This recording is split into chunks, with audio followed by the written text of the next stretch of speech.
Beric the Briton, a story of the Roman invasion by G. A. Henty. Preface. My dear lads, my series of stories dealing with the wars of England would be altogether incomplete did it not include the period when the Romans were the masters of the country. The valour with which the natives of this island defended themselves was acknowledged by the Roman historians, and it was only the superior discipline of the invaders that enabled them finally to triumph over the bravery and the superior physical strength of the Britons.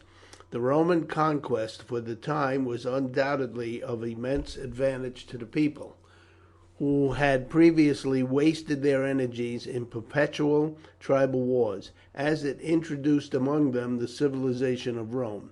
In the end, however, it proved disastrous to the islanders, who lost all their military virtues, having been defended from the savages of the north by the soldiers of Rome. The Britons were, when the legions were recalled, unable to offer any effectual resistance to the Saxons, who, coming under the guise of friendship, speedily became their masters, imposing a yoke infinitely more burdensome than that of Rome, and erasing almost every sign of the civilization that had been engrafted upon them.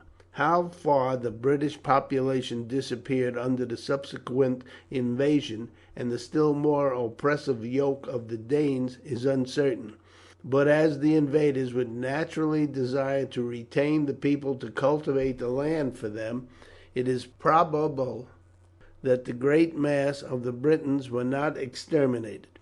It is at any rate pleasant to believe that with the Saxon, Danish, and Norman bloods in our veins, there is still a large admixture of that of the valiant warrior who fought so bravely against Caesar, and who rose under Boadicea in a desperate effort to shake off the oppressive rule of Rome.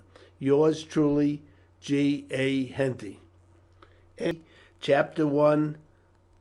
A Hostage. It is a fair sight. It may be a fair sight in a Roman's eyes, Beric, but naught could be fouler to those of a Briton. To me, every one of those blocks of bricks and stone weighs down and helps to hold in bondage this land of ours, while that temple they have dared to rear to their gods in celebration of their having conquered Britain is an insult and a lie. We are not conquered yet, as they will some day know to their cost. We are silent, we wait, but we do not admit that we are conquered. I agree with you there. We have never fairly tried our strength against them. These wretched divisions have always prevented our making an effort to gather. Cassivelaunus and some of the Kentish tribes alone opposed them at their first landing, and he was betrayed and abandoned by the tribes on the north of the Thames. It has been the same thing ever since. We fight piecemeal, and while the Romans hurl their whole strength against one tribe, the others look on with folded hands. Who aided the Trinobantes when the Romans defeated them and established themselves on that hill? No one. They will eat Britain up bit by bit. Then you like them no better for having lived among them, Beric? I like them more, but I fear them more.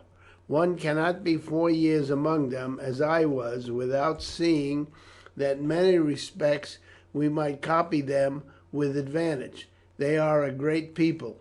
Compare their splendid mansions and their regular, orderly life, their manners and their ways, with our rough huts and our feasts, ending as often as not with quarrels and brawls. Look at their arts, their power of turning stone into lifelike figures, and above all, the way in which they can transfer their thoughts to white leaves, so that others, many, many years hence, can read them and know all that was passing, and what men thought and did in the long bygone. Truly it is marvellous. You are half Romanized, Beric, his companion said roughly. I think not, the other said quietly. I should be worse than a fool had I lived, as I have done, a hostage among them for 4 years without seeing that there is much to admire. much that we could imitate with advantage in their life and ways, but there is no reason, because they are wiser and far more polished, and in many respects a greater people than we, that they should come here to be our masters. These things are desirable, but they are as nothing to freedom. I have said that I like them more from being among them. I like them more for many reasons. They are grave and courteous in their manner to each other. They obey their own laws. Every man has his rights, and while all yield obedience to their superiors, the superiors respect the rights of those below them. The highest among them cannot touch the property or the life of the lowest in rank. All this seems to me excellent, but then, on the other hand, my blood boils in my veins at the contempt in which they hold us, at their greed, their rapacity, their brutality, their denial to us of all rights. In their eyes we are but savages, but wild men, who may be useful for tilling the ground for them, but who, if troublesome, should be hunted down and slain like wild beasts. I admire them for what they can do. I respect them for their power and learning, but I hate them as our oppressors. That is better, Beric, much better. I had begun to fear that the guardhouses and the splendour of these Romans might have sapped your patriotism.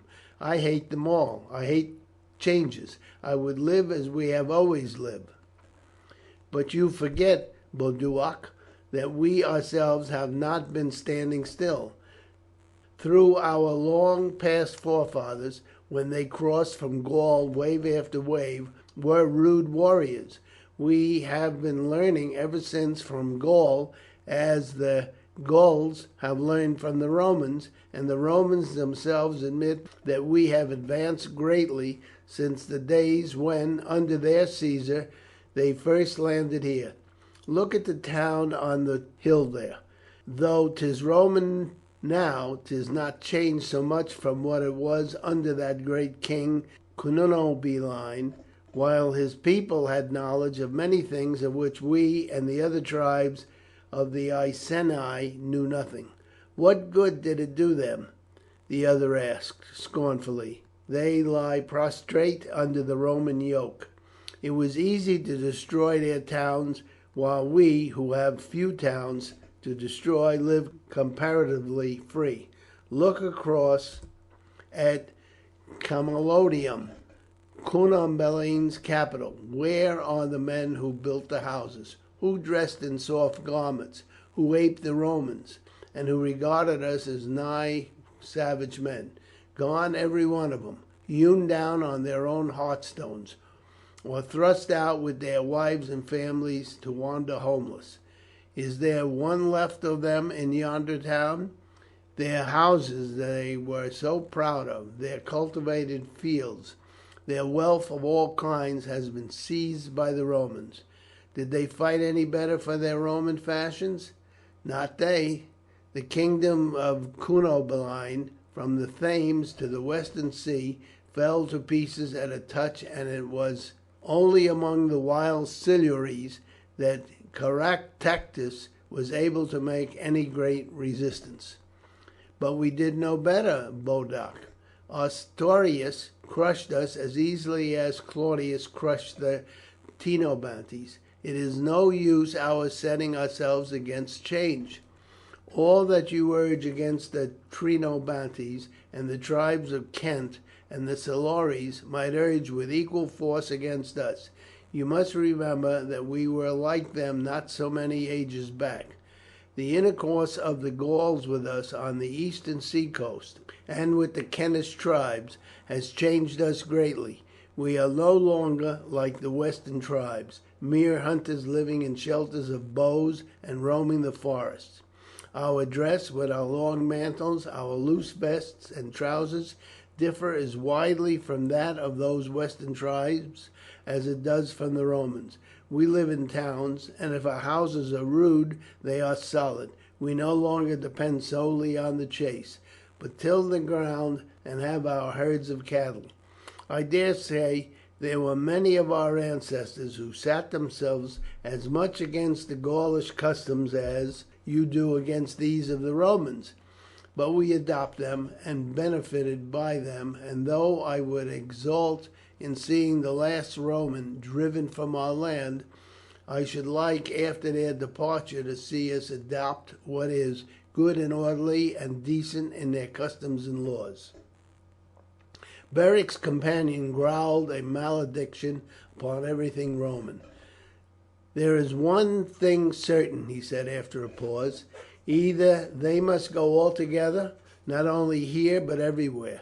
They must learn, as our ancestors taught them at their first two invasions, that it is hopeless to conquer Britain, or they will end by being absolute masters of the island, and we shall be their servants and slaves."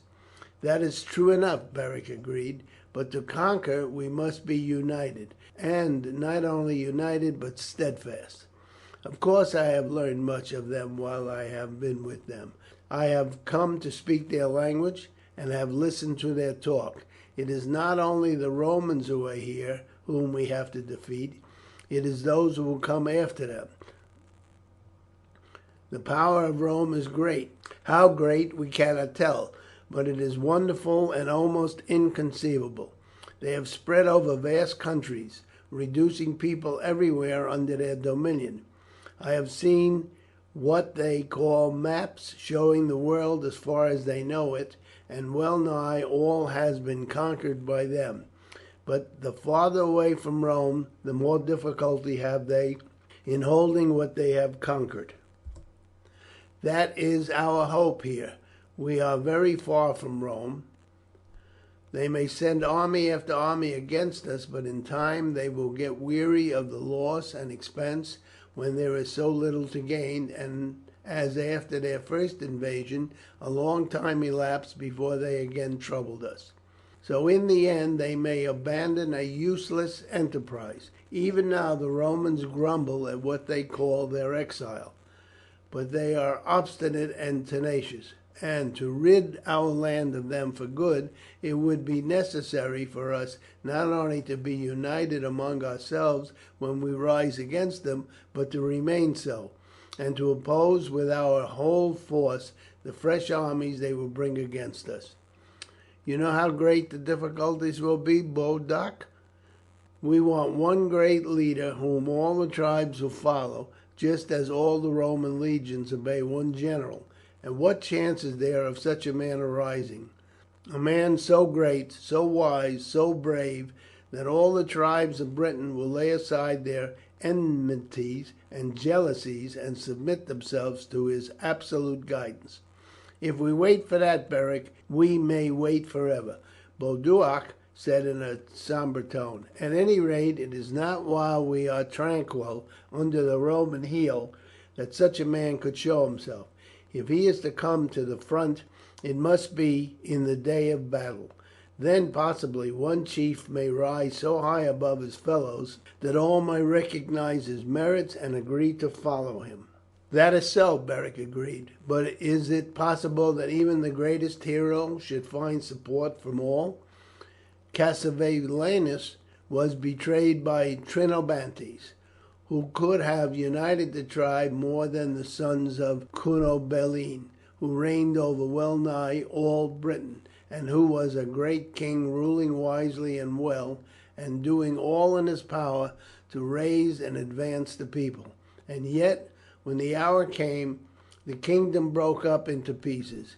Beric, the chief of the Henty, went to Rome and invited the invader to aid him against his rivals at home, and not a man of the Iceni or the Brigantes marched to the aid of Caractacus and Togodamnus. What wonder, then, that these were defeated?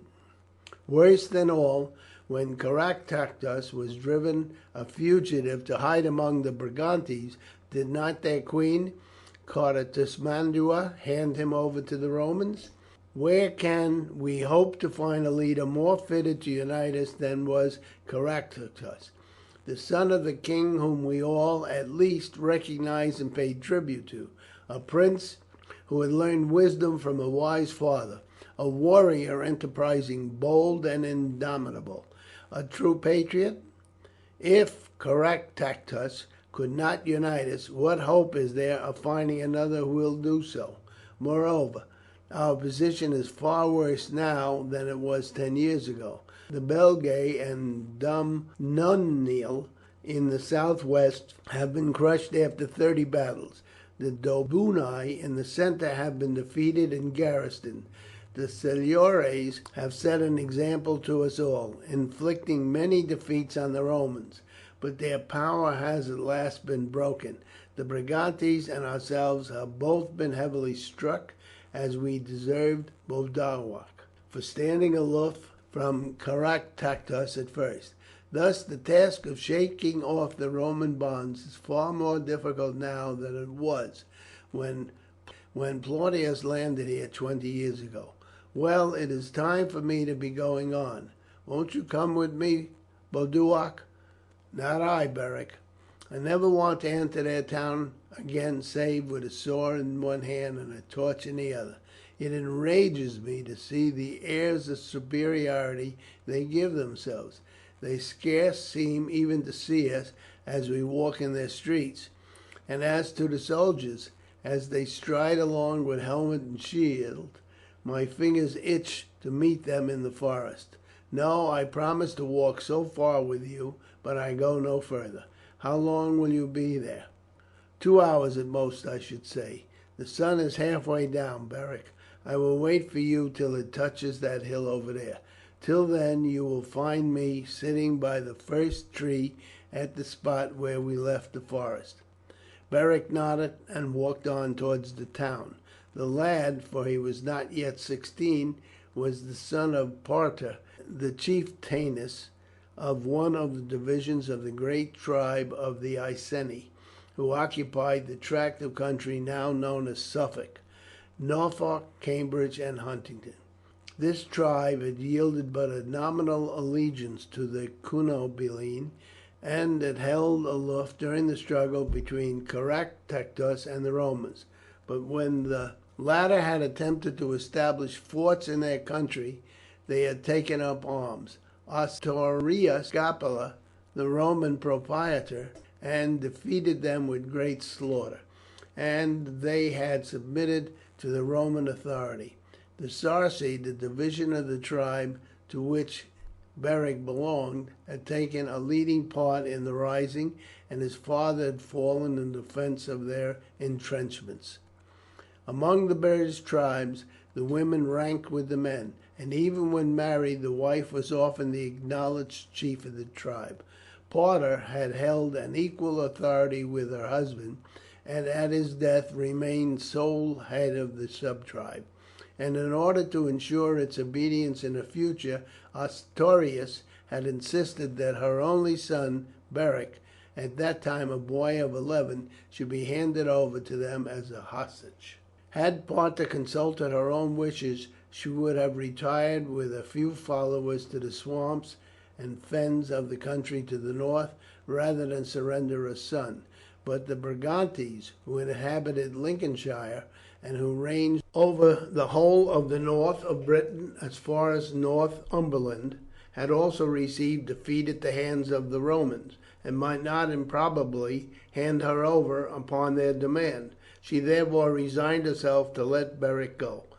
"My son," she said, "I need not tell you not to let them Romanize you. You have been brought up to hate them. Your father has fallen before their weapons. Half your tribe have been slain. Your country lies under their feet. I will not wrong you then by fearing for a moment that they can make a Roman of you. You have been brought up to lie upon the bare ground, to suffer fatigue and hardships, hunger and thirst, and the rich food and splendid houses and soft raiment of the Romans should have no attraction for you. I know not how long your imprisonment among them may last. For the present I have little hope of another rising, but should I see a prospect of anything like unity among our people, I will send Boduoc with a message to you to hold yourself in readiness to escape when you receive the signal that the time has come. Till then employ your mind in gaining what good you may by your residence among them. There must be some advantage in their methods of warfare which has enabled the people of one city to conquer the world. It is not their strength, for they are but pygmies to us. We stand a full head above them, and even we women are stronger than Roman soldiers, and yet they defeat us. Learn then their language. Throw your whole mind into that at first, then study their military discipline and their laws. It must be the last as much as their discipline that has made them rulers over so vast an empire. Find out if you can the secret of their rule, and study the training by which their soldiers move and fight as if bound together by a cord, forming massive walls against which we break ourselves in vain. Heed not their arts. Pay no attention to their luxuries. These did Cunobeline no good, and did not for a day delay the destruction that fell upon his kingdom. What we need is, first, a knowledge of their military tactics, so that we may drive them from the land. Secondly, a knowledge of their laws, that we may rule ourselves wisely after they have gone. What there is good in the rest may come in time. However kind they may be to you, bear always in mind that you are but a prisoner among the oppressors of your country, and that though, for reasons of policy, they may treat you well, yet that they mercilessly despoil and ill-treat your countrymen. Remember too, Beric, that the Britons, Caractacus, has been sent a prisoner to Rome, need a leader, one who is not only brave and valiant in the fight, but who can teach the people how to march to victory, and can order and rule them well afterwards. We are part of one of our greatest tribes, and from among us, if anywhere, such a leader should come. I have great hopes of you, Beric. I know that you are brave, for single-handed you slew with an arrow a great wolf the other day. But bravery is common to all. I do not think there is a coward in the tribe. I believe you are intelligent. I consulted the old Druid in the forest last week, and he prophesied a high destiny for you. And when the messenger brought the Roman summons for me to deliver you up as a hostage, it seemed to me that this was of all things the one that would fit you best for future rule. I am not ambitious for you, Beric. It would be naught to me if you were king of all the Britons. It is of our country that I think. We need a great leader, and my prayer to the gods is that one may be found. If you should be the man, so much the better, but if not, let it be another. Comport yourself among them independently, as one who will some day be chief of a British tribe. Be not sullen or obstinate. Mix freely with them, learn their language, gather what are the laws under which they live. See how they build those wonderful houses of theirs. Watch the soldiers at their exercise, so that when you return among us, you can train the Sarci to fight in a similar manner. Keep the one purpose always in your mind. Exercise your muscles daily, for among us no man can lead who is not as strong and as brave as the best who follow him. Bear yourself so that you shall be in good favour with all men." Beric had, to the best of his power, carried out the instructions of his mother.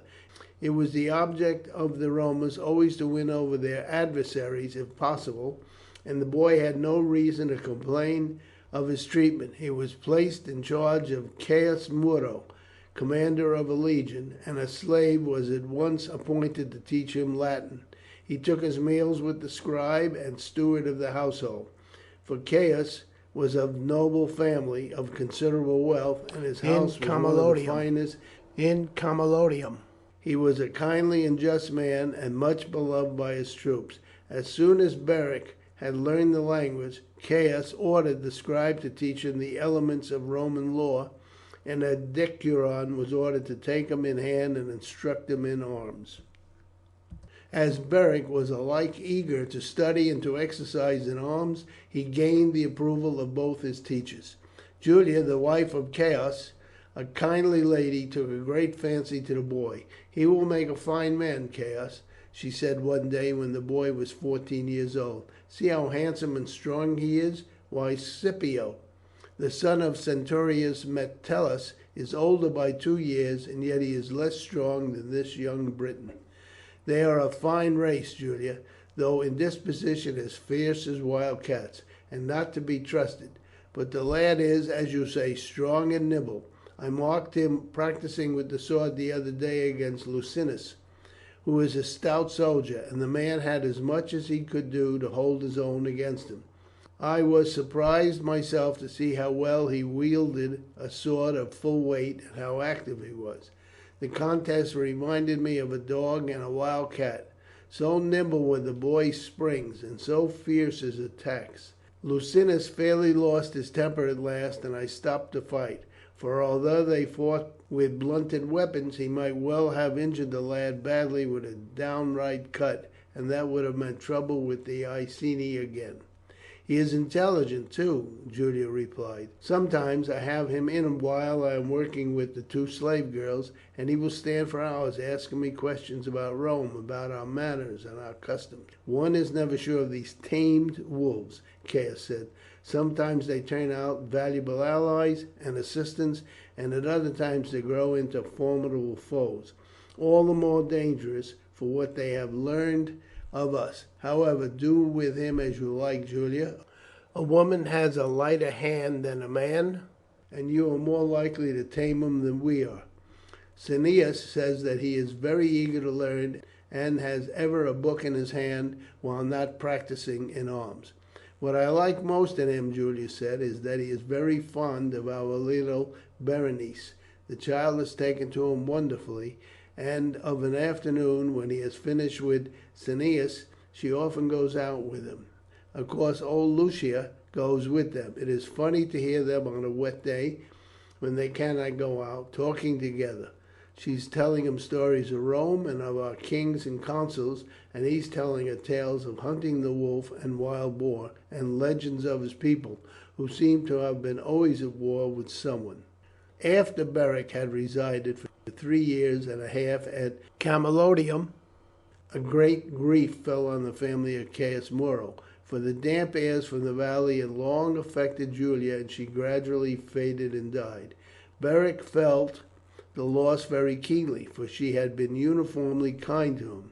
A year later Suetonius and the governor of the colony decided that as the Sarci had now been quiet for nearly 5 years, and as Caius reported that their young chief seemed to have become thoroughly Romanized, he was permitted to return to his tribe. The present was his first visit to the colony since he had left it 4 months before. His companion Boduoc was one of the tribesmen, a young man 6 years his senior. He was related to his mother, and had been his companion in his childish days, teaching him woodcraft and to throw the javelin and use the sword. Together, before Beric went as hostage, they had wandered through the forest and hunted the wolf and wild boar, and at that time Boduoc had stood in the relation of an elder brother to Beric. That relation had now much changed. Although Boduoc was a powerful young man and Beric but a sturdy stripling, the former was little better than an untutored savage, and he looked with great respect upon Beric, both as his chief and as possessing knowledge that seemed to him to be amazing. Hating the Romans blindly, he had trembled lest he should find Beric on his return completely Romanized. He had many times during the lad's stay at Camalodunum carried messages to him there from his mother, and had sorrowfully shaken his head on his way back through the forest as he thought of his young chief's surroundings. Beric had partially adopted the Roman costume, and to hear him talking and jesting in their own language to the occupants of the mansion, whose grandeur and appointments filled Boduoc with an almost superstitious fear, was terrible to him. However, his loyalty to Beric prevented him from breathing a word in the tribe as to his fears, and he was delighted to find the young chief returned home in British garb, and to discover that although his views of the Romans differed widely from his own, he was still British at heart, and held firmly the opinion that the only hope for the freedom of Britain was the entire expulsion of the invaders.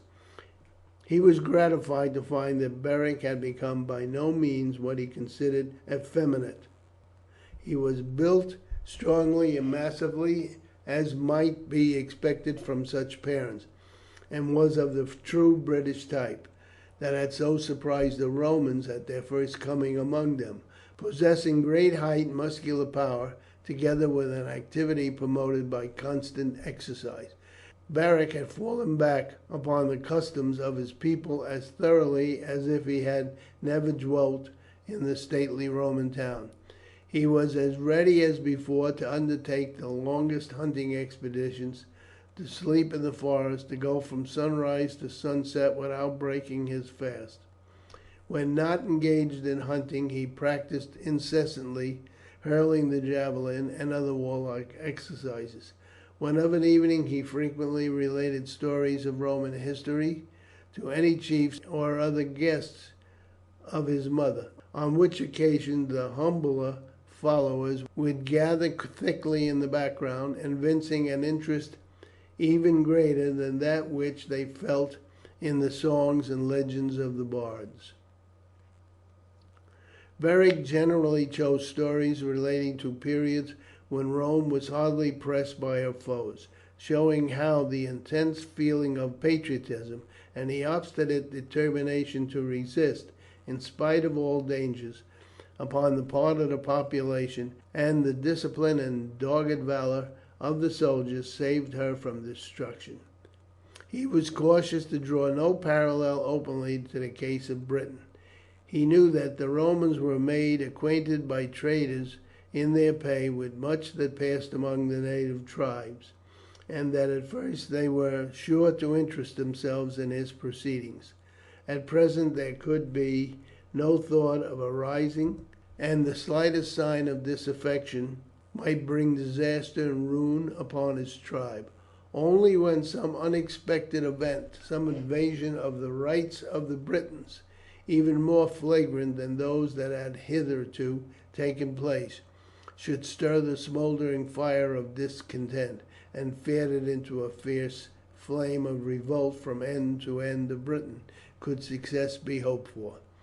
No Roman could have found fault with Beric's relation of their prowess or their valour, for he held them up to the admiration of his hearers. No wonder Rome is great and possible, he said, when its people evince so deep a love of country, so resolute a determination in the face of their enemies, so unconquerable a spirit when misfortune weighs upon them. To the men he addressed all this was new. It was true that a few princes and chiefs had visited Rome, occasionally as travellers desiring to see the centre of her greatness, more often as exiles driven from Britain by defeat and civil strife. But these had only brought back great tales of Rome's magnificence, and the Britons knew nothing of the history of the invaders, and eagerly listened to the stories that Beric had learned from their books in the course of his studies. The report of his stories spread so far that visits were paid to the village of Parta by chiefs and leading men from other sections of the Iceni to listen to them. Oratory was among the Britons, as among most primitive peoples, highly prized and much cultivated. Oral tradition among such people take the place of books among civilized nations. Story and legend are handed down from father to son, and the wandering bard is a most welcome guest. Next only to valour, oratory sways and influences the minds of the people, and the Ulysses had greater influence than an Ajax. From his earliest childhood Beric had listened to the stories and legends told by bards in the rough palace of his father, and his sole schooling before he went to Camalodunum had been to learn those by heart, and to repeat them with due emphasis and appropriate gestures. His father had been one of the most eloquent and influential of the chiefs of the Iceni, and had early impressed upon him the importance of cultivating the power of speech. His studies in Roman history, too, had taught him the power exercised by men with the gift of moving multitudes by their words. He had learned from books how clearly and distinctly events could be described by a careful choice of words and attention to form and expression, so that almost unconsciously To himself, he had practiced the art in his relations of the tales and legends of British history to Berenice and her mother. Thus, then, the manner no less than the matter of his recitals of Roman story gained him a high estimation among his hearers, and he was already looked upon as a young chief likely to rise to a very high position among the Iceni. Among the common herd his glowing laudations of Roman patriotism, devotion, and sacrifice caused him to be regarded with disfavour, and the epithet "the Roman" was frequently applied to him. But the wiser spirit saw the hidden meaning of his stories, and that while holding up the Romans as an example, he was endeavouring to teach how much can be done by patriotism, by a spirit of self-sacrifice, and by unity against a common foe. Parta was also proud of the congratulations that distinguished chiefs, famed for their wisdom throughout the tribe, offered to her on the occasion of their visits. "Beric will be a great chief," one of the wisest of those said to her. "Truly his sojourn among the Romans has done great things for him. It would be well indeed if every noble youth throughout the island were to have such schooling. If he had your son's wit and taken advantage of it, he will be a great orator. Never among our bards have I heard narration so clear and so well delivered. Although the deeds he praises are those of our oppressors, one cannot but feel a thrill of enthusiasm as he tells them. Yea, for the moment I myself felt half a Roman when he told us of the brave youth who thrust his hand into the flames and suffered it to be consumed, in order to impress the invader with a knowledge of the spirit that animated the Romans, and of the three men who held against a host the bridge that their friends were breaking down behind them. If he could stir me thus by his tales of the deeds of our enemies, what will it be when some day he makes the heroes of Britain his theme, and calls upon his countrymen to imitate their deeds? I have heard him called the Roman Parta. Now that I have listened to him, I know that he will, when the time comes, be one of Rome's most formidable foes. I will tell you now that Prasutagus, our king, and his queen Boadicea spoke to me about Beric, and begged me to come hither to see for myself this youth of whom they had heard reports from others, some saying that he had returned a Roman, heart and soul, while others affirmed that, while he had learned much from them, he had forgotten nothing of the injuries he had received at their hands in the death of his father and the disaster of the tribe. I shall know now what to tell them. To Prasutagus, whose fear of the Romans is either greater than his hatred for them, I shall say that the lad is full of the glories of Roman story, and that there is no fear of his doing or saying aught that will excite the anger or suspicion of the Romans. To Boadicea, who hates the Romans far more than she fears them, I shall tell the truth, and shall inform her that when the time comes, as assuredly it some day will, that the Iceni are called upon to defend their liberties against Rome, in Beric she will find a champion of whom I predict that he will be worthy to take his place in our history by the side of Caractacus and Cassivellaunus. May our gods avert that, like them, he fall a victim to British treachery." After leaving Boduoc, Beric crossed the bridge built by the Romans over the Stour, and entered the city. Camalodunum was the chief seat of the Roman power in England.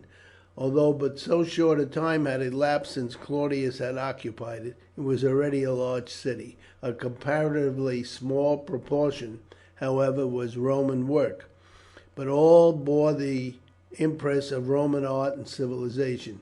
For Cunobeline, whose capital it had been, was a highly enlightened king, and introduced Roman ways and methods among his people. Men instructed in their arts and architecture had been largely employed in the building of the town, and its edifices would have borne comparison with those in minor towns in the Roman provinces. The conquerors, therefore, found much of their work done for them. The original possessors of the houses and of the highly cultivated lands lying around the town were ejected wholesale, and the Romans, establishing themselves in their abodes and farms, then proceeded to add to, embellish, and fortify the town. The 2nd, 9th, and 14th legions were selected by Claudius to found what was called the colony and to take possession of the surrounding country. Plautius was appointed propraetor, or governor, and establishing himself in the royal palace of Cunobeline. His first step was to protect the city from renewed attacks by the Britons. He accordingly erected vast works to the westward of the town, extending from the sea to the river, by which means he not only protected the city from attack, but gained, in case of an assault by overpowering numbers, the means of retiring safely to Immerse island, lying a short distance from the shore. A council house and a tribunal were erected for the Roman magistrates, temples, a theatre, and baths raised. The civilian population increased rapidly. Architects, artists, and musicians, decorators, skilled artisans, and traders were attracted from the mainland to the rising city, which rapidly increased in wealth and importance. Conspicuous on the most elevated position stood a temple erected to the honour of Claudius, who was raised by the grateful legionaries to divine rank. So strong and populous was the city that the Trinobantes, during the years that had elapsed since the Romans took possession of it, remained passive under the yoke of their oppressors, and watched, without attempting to take part in them, the rising of the Iceni and Brigantes, the long and desperate war of the Silures and Ordovices under Caractacus, and the reduction of the Belgae and Dumnoni from Hampshire to Cornwall by Vespasian.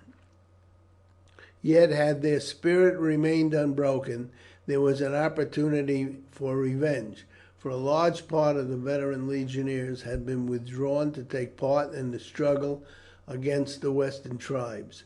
The tribes had, however, been disarmed, and with Camalodunum on the north and the rising towns of London and Verulamium on the south, they were cut off from other tribes and could not hope for a final success, unless the powerful Iceni, who were still semi-independent, rose in the national cause.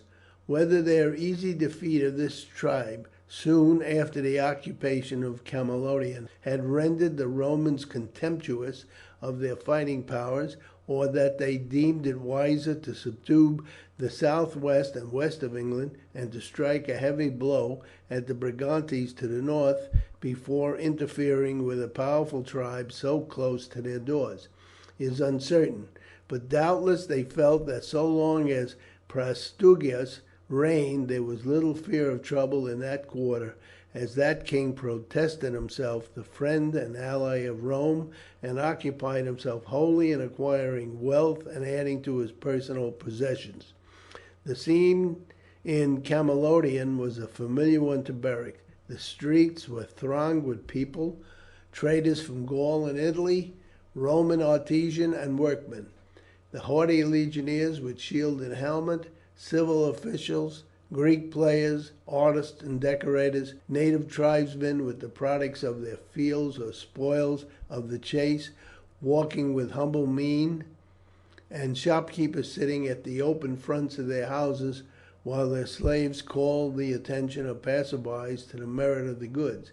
Here were the rich products of eastern looms, there the cloths and linen of Rome. Further on a smith's shop in full work, beyond that a silversmith's, next door to which was a thriving trader who sold unguents and perfumes, dyes for the ladies' cheeks and pigments for their eyebrows, dainty requisites for the toilette, and perfumed soap. Bakers and butchers, vendors of fish and game, of fruit, of Eastern spice and flavourings abounded. Druggists and dealers in dyes for clothing and in the pigments used in wall decorations and paintings were also to be found, and in fact this Roman capital of a scarcely subjugated country contained all the appliances for luxury and comfort that could be found in the cities of the civilized provinces.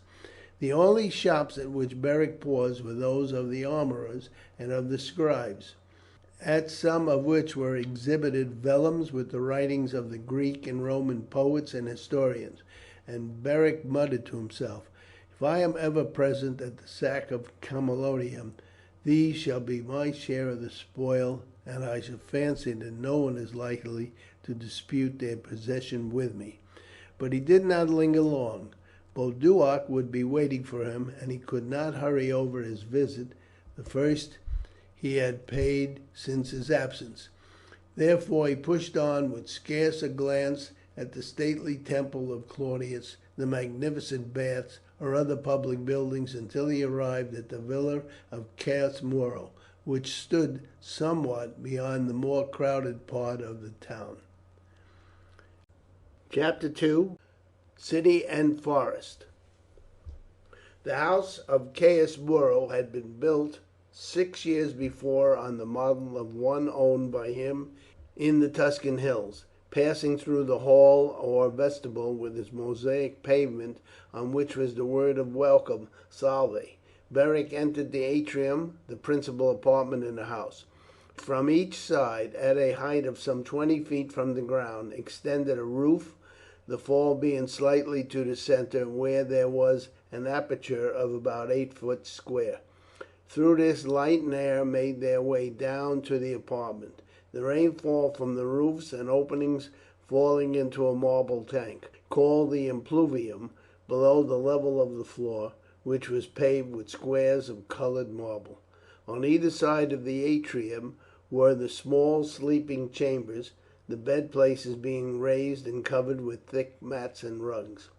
The walls of the bedchamber as well as of the atrium were painted in black, with figures and landscapes in colour.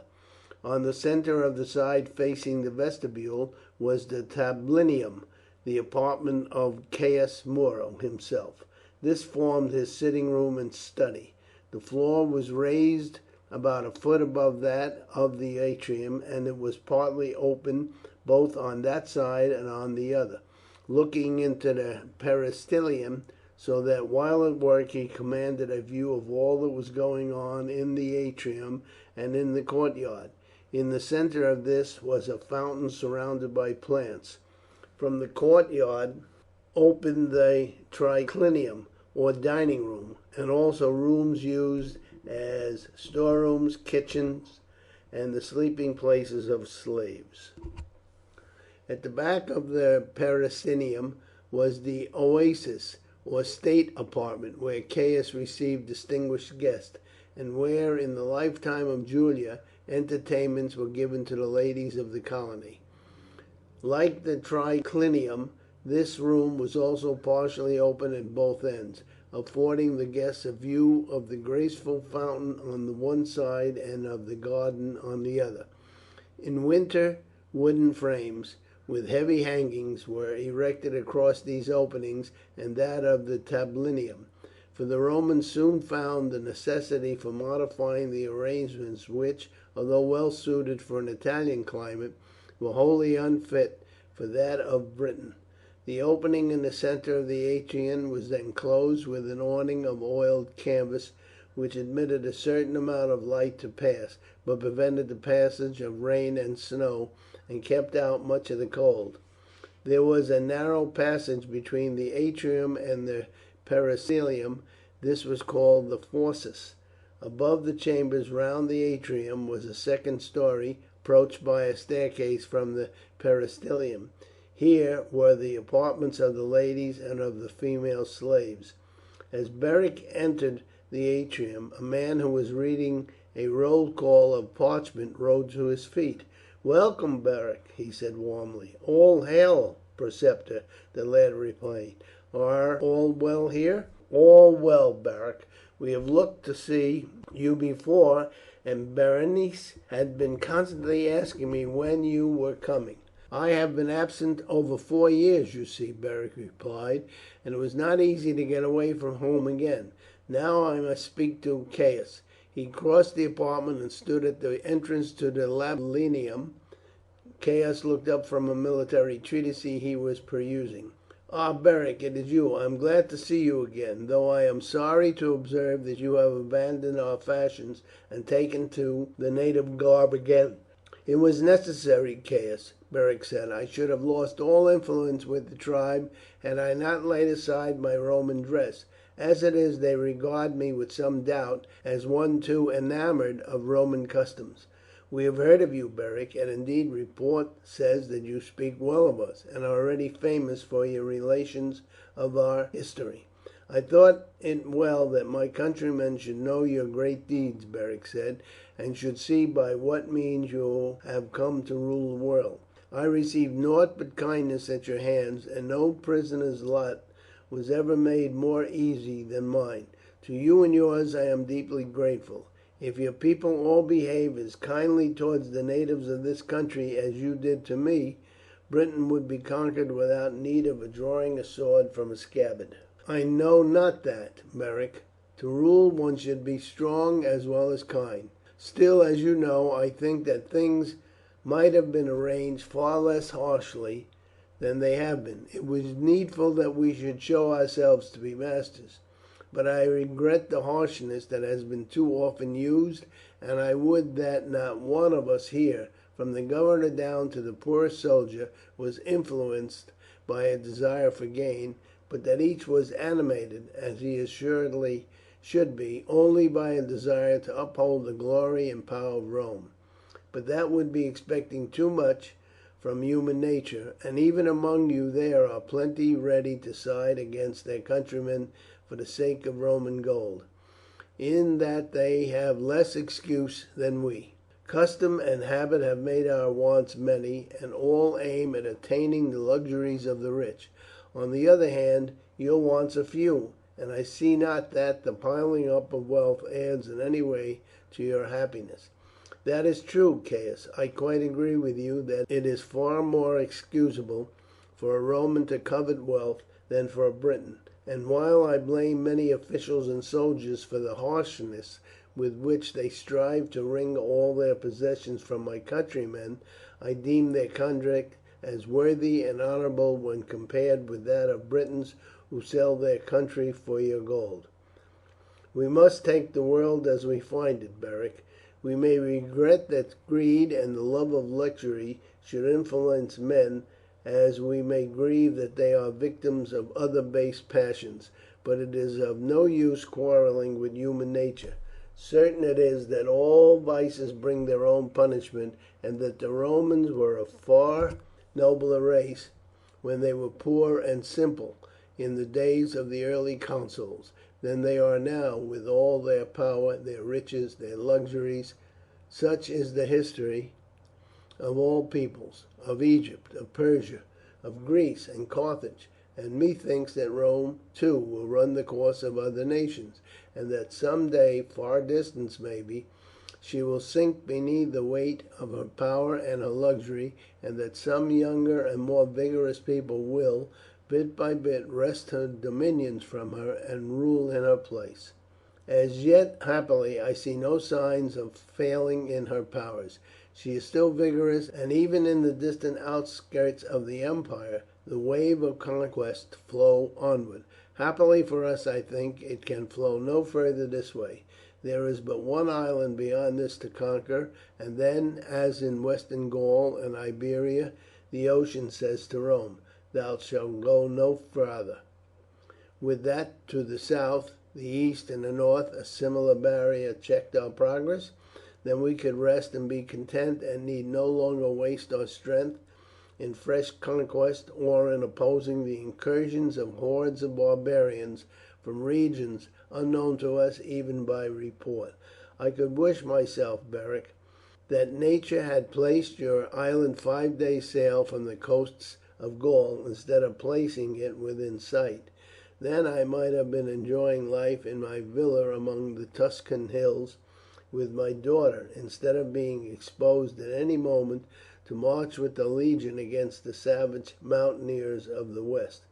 Ah, here comes Berenice," he broke off, as his daughter, attended by her old nurse, entered the atrium from the vestibule.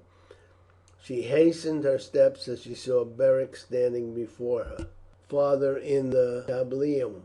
"I knew you would come back, Beric, because you promised me, but you have been a long time in keeping your word."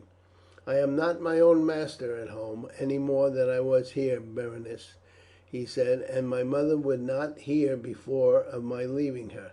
I have only come now for an hour's visit, to see that all goes well in this house, and to tell you that I have not forgotten my promise.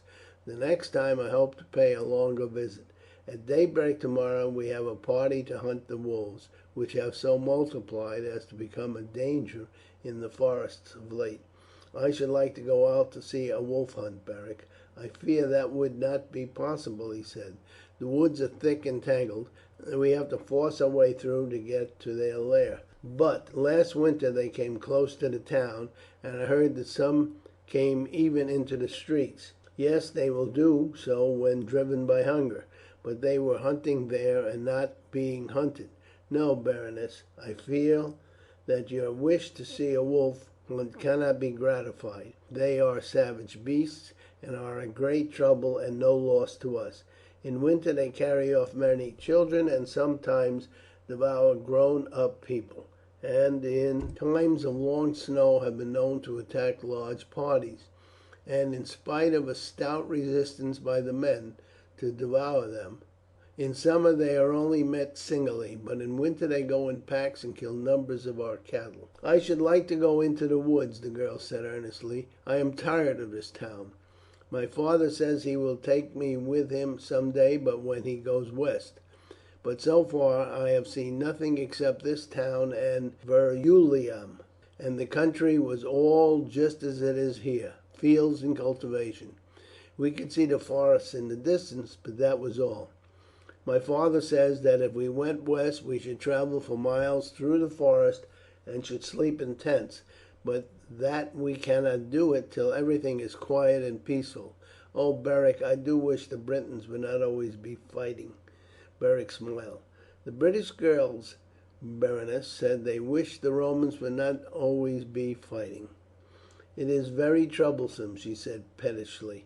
"I should like everyone to be friends, and then there would be no need to have so many soldiers in Britain, and perhaps the emperor would order our legions home.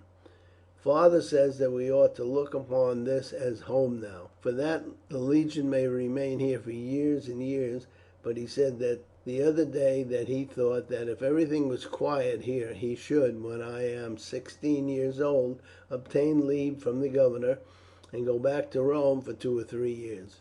And I think, though he has not said so outright, that he will perhaps retire and settle there." "It would be much the best for you," Beric said earnestly. "I should be sorry, because you have been very kind to me, and I should grieve were you to leave me altogether. But there may be trouble here again some day, and I think it would be far better for you to be back in Rome, where you would have all the pleasures and delights of the great capital, and live in ease and comfort without the risk of your father having to march away to the wars. I know that if I were your father I would take you back. He says that his villa there is exactly like this, and you have many relations there, and there must be all sorts of pleasures and grand spectacles far beyond anything there is here. I am sure it would be better for you and happier." "I thought that you would be quite sorry," she said gravely. "So I shall be very sorry for myself," Beric said, "as next to my own mother there is no one I care for so much as you and your father. I shall miss you terribly, but yet I am so sure that it would be best for you to be at home with your own people, that I should be glad to hear that your father was going to take you back to Rome." But Berenice did not altogether accept the explanation. She felt really hurt that Beric should view even the possibility of her going away with equanimity, and she very shortly went off to her own apartment, while a few minutes later Beric, after bidding goodbye to Caius, started to rejoin Boduoc, whom he found waiting at the edge of the forest. That evening Berenice said to her father, "I was angry with Beric today, father." "Were you, child? What about?" "I told him that perhaps in another 3 years, when I was 16, you would take me to Rome, and that I thought perhaps if we went there you would not come back again, and instead of being very much grieved, as I thought he would, he seemed quite pleased at the idea. Of course he said he was sorry, but he did not really seem to be, and he says he thought it would be very much better for me. I thought he was grateful, father, and liked us very much, and now I am quite disappointed in him." Caius was silent for a minute or two. "I do not think Beric is ungrateful," he said, "and am sure that he likes us, Berenice." "He said he did, father." "Then he cared for us more than anyone except his mother. But if he cared for us, surely he would be very, very sorry for us to go away." "Beric is a Briton, my dear, and we are Romans. By this time he must have thoroughly learned his people's feelings towards us. I have never believed, as some do, that Britain is yet completely conquered, and that when we have finished with the Silures in the west our work will be completely done. Beric, who knows his countrymen, may feel this even more strongly than I do, and may know that, sooner or later, there will be another great effort on part of the Britons to drive us out. It may be a year, it may be 20, but I believe myself that some day we shall have a fierce struggle to maintain our hold here, and Beric, who may see this also, and who knows the feelings of his countrymen, may wish that we should be away before the storm comes. There is but little doubt, Berenice, that we despise these people too much, still less that we treat them harshly and cruelly. Were I propraetor of Britain I would rule them differently. I am but the commander of a legion, and my duty is but to rule my men. I would punish, and punish sternly, all attempts at rising, but I would give them no causes for discontent. We treat them as if their spirit were altogether broken, as if they and their possessions were but our chattels, as if they possessed no rights, not even the right to live. Some day we shall find our mistake, and when the time comes the awakening will be a rude one. It is partly because I see dimly the storm gathering in the distance that I long to be home again.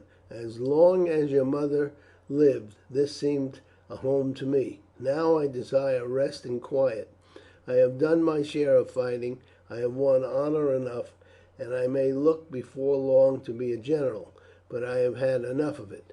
Long for my quiet villa in the Alban hills, with an occasional visit to Rome, where you can take part in its gaieties.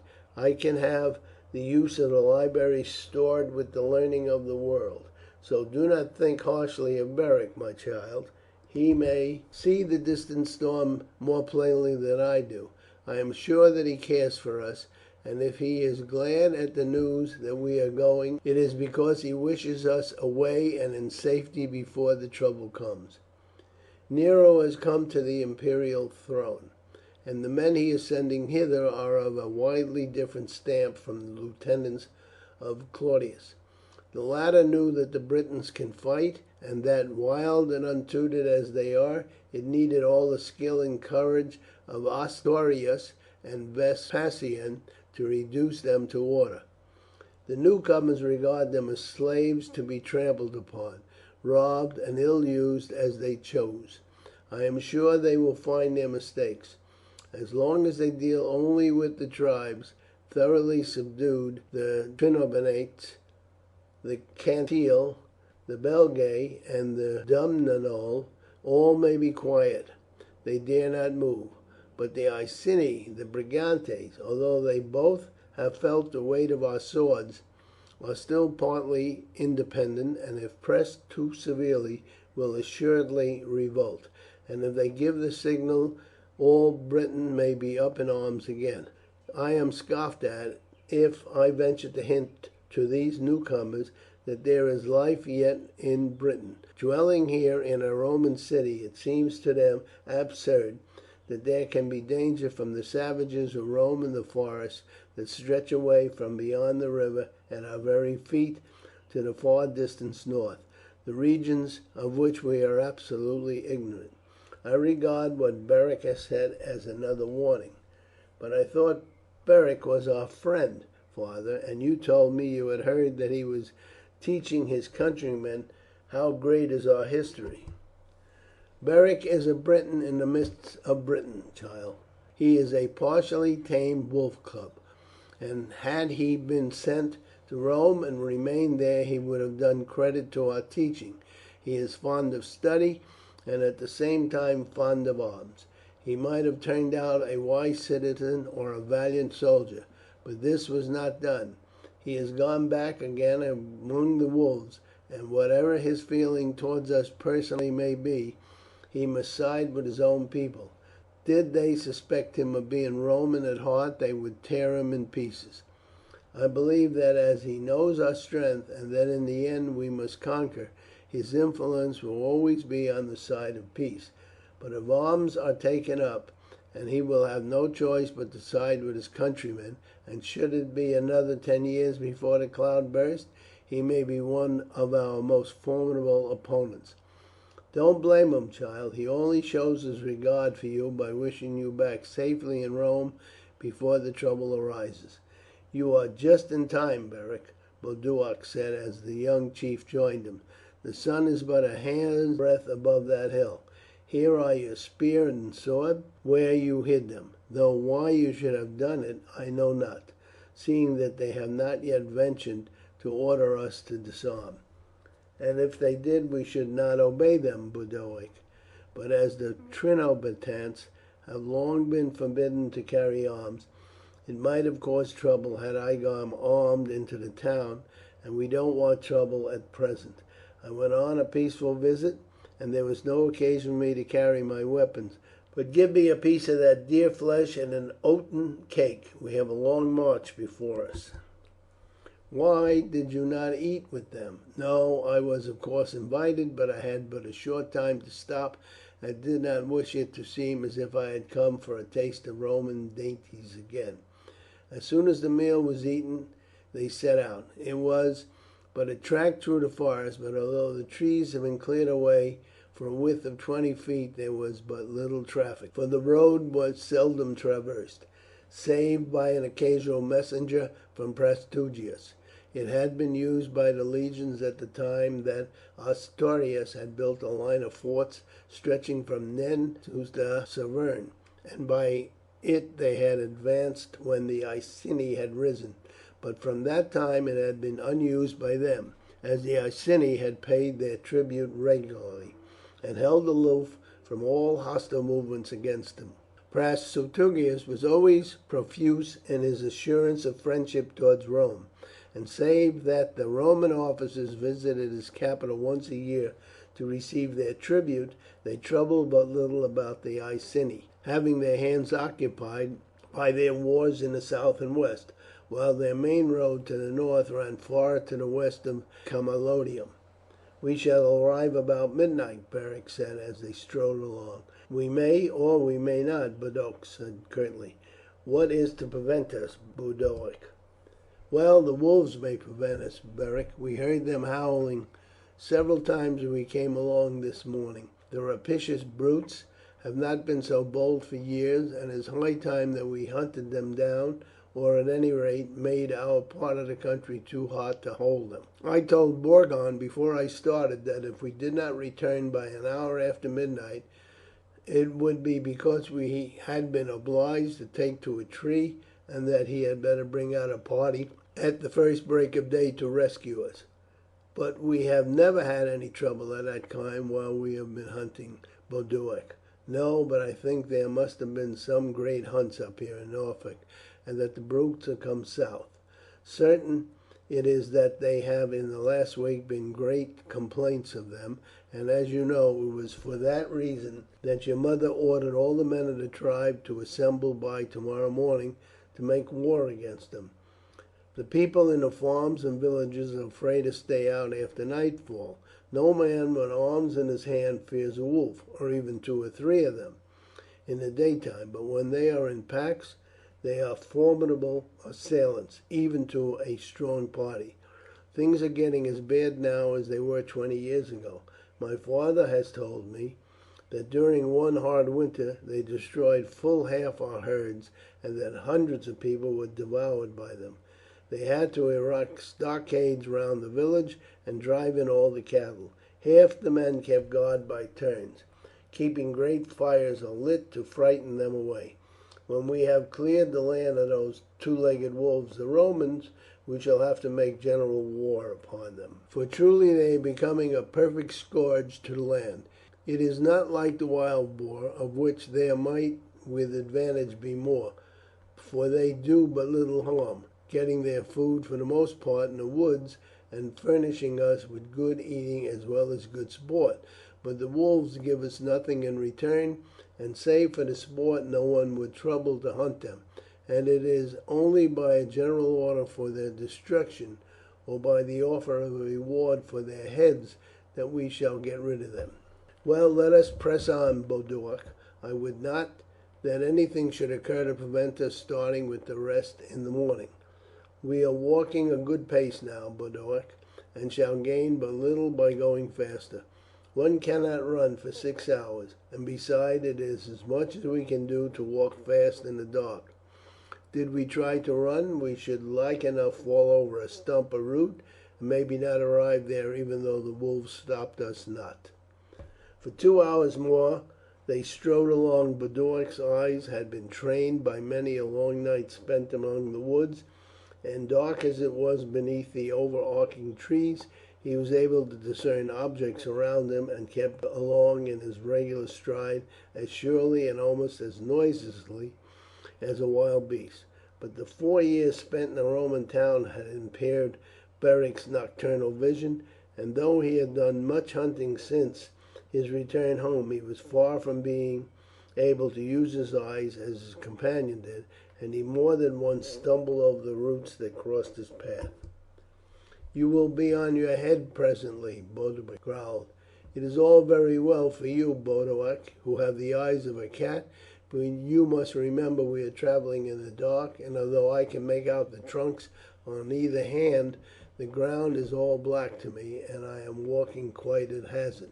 "It is not what I should call a light night," Boduoc admitted. "Well, no, considering that there is no moon, and that the clouds that were rising when the sun went down have overspread all the sky, I don't see that it could well be darker. Well, we will stop at that hut in the little clearing, somewhere about half a mile on, and get a couple of torches. If you were to fall and twist your foot, you would not be able to hunt tomorrow." "What is that?" Beric exclaimed as a distant cry came to their ears. "I think it is the voice of a woman," Boduoc said, "or maybe it is one of the spirits of evil." Beric, during his stay among the Romans, had lost faith in most of his superstitions. "Nonsense, Boduoc. It was the cry of a woman. It came from ahead. Maybe some woman returning late had been attacked by wolves. Come along," he shouted, and he started to run, followed reluctantly by his companion. "Stop, Beric, stop," he said in a short time. "I hear other sounds." "So do I," Beric agreed, but without checking his pace. "My eyes may be dull, Boduoc, but they are not so dull as your ears. Why, don't you know the snarling of wolves when you hear them?" Again the loud cry of distress came on the night air. "They have not seized her yet," Beric said. "Her first cry would have been her last had they done so. She must be in that hut, Boduoc, and they are trying to get at her. Maybe her husband is away." "It is wolves," Boduoc agreed in a tone of relief. "Since that is all, I am ready for them. But sword and spear are of no avail against the spirits of the air. We must be careful though, or instead of us attacking we may be attacked." Beric paid no attention. They had, as they passed the hut that morning, stopped for a drink of water there, and he saw now before his eyes the tall, comely young woman with a baby in her arms and 2 children hanging to her skirts. In a short time they stood at the edge of the little clearing by the side of the path. It was lighter here, and he could make out the outline of the rude hut. and, as he thought, that of many dark figures moving round it. A fierce growling and snarling rose from around the hut, with once or twice a sharp yell of pain. "There are half a dozen of them on the roof," Boduoc said, "and a score more round the hut. At present they haven't winded us, for the air is in our faces." "I think we had best make a rush at them," Boduoc said, shouting at the top of our voices as go, and bidding the woman stand in readiness to unbar the door. "They will be scared for a moment, not knowing how many of us there may be, and once inside we shall be safe from them." "Let us get as near as we can before we begin to shout, Beric.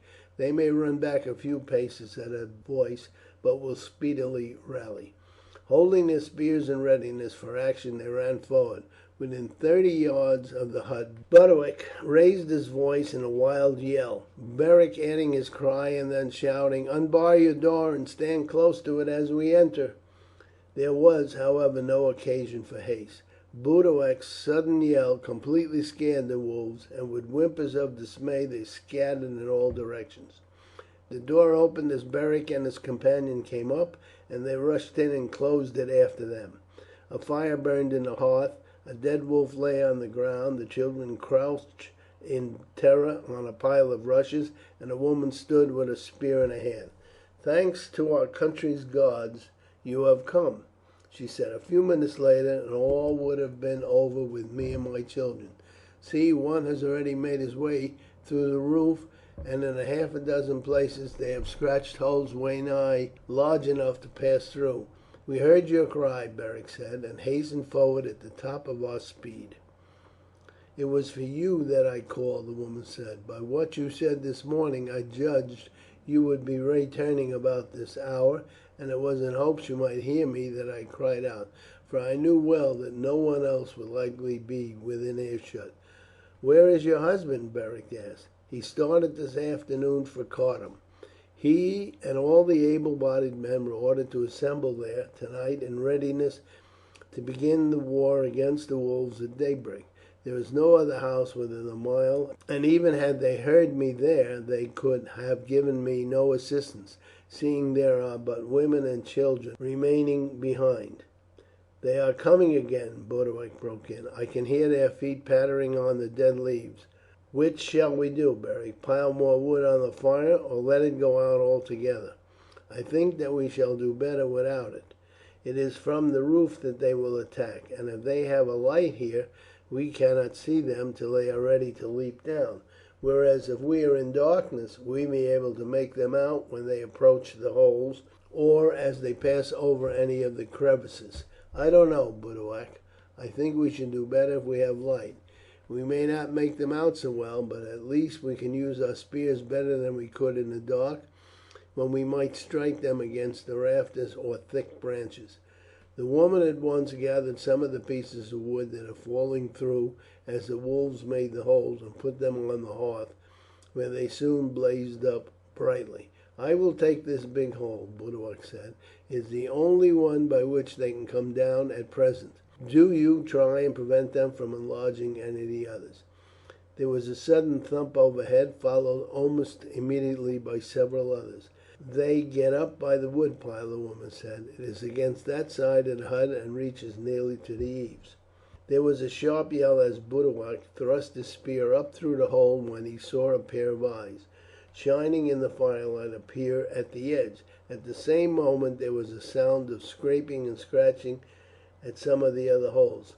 The roof was constructed of rough poles laid at short distances apart, and above these were small branches on which a sort of thatch of weeds and rushes.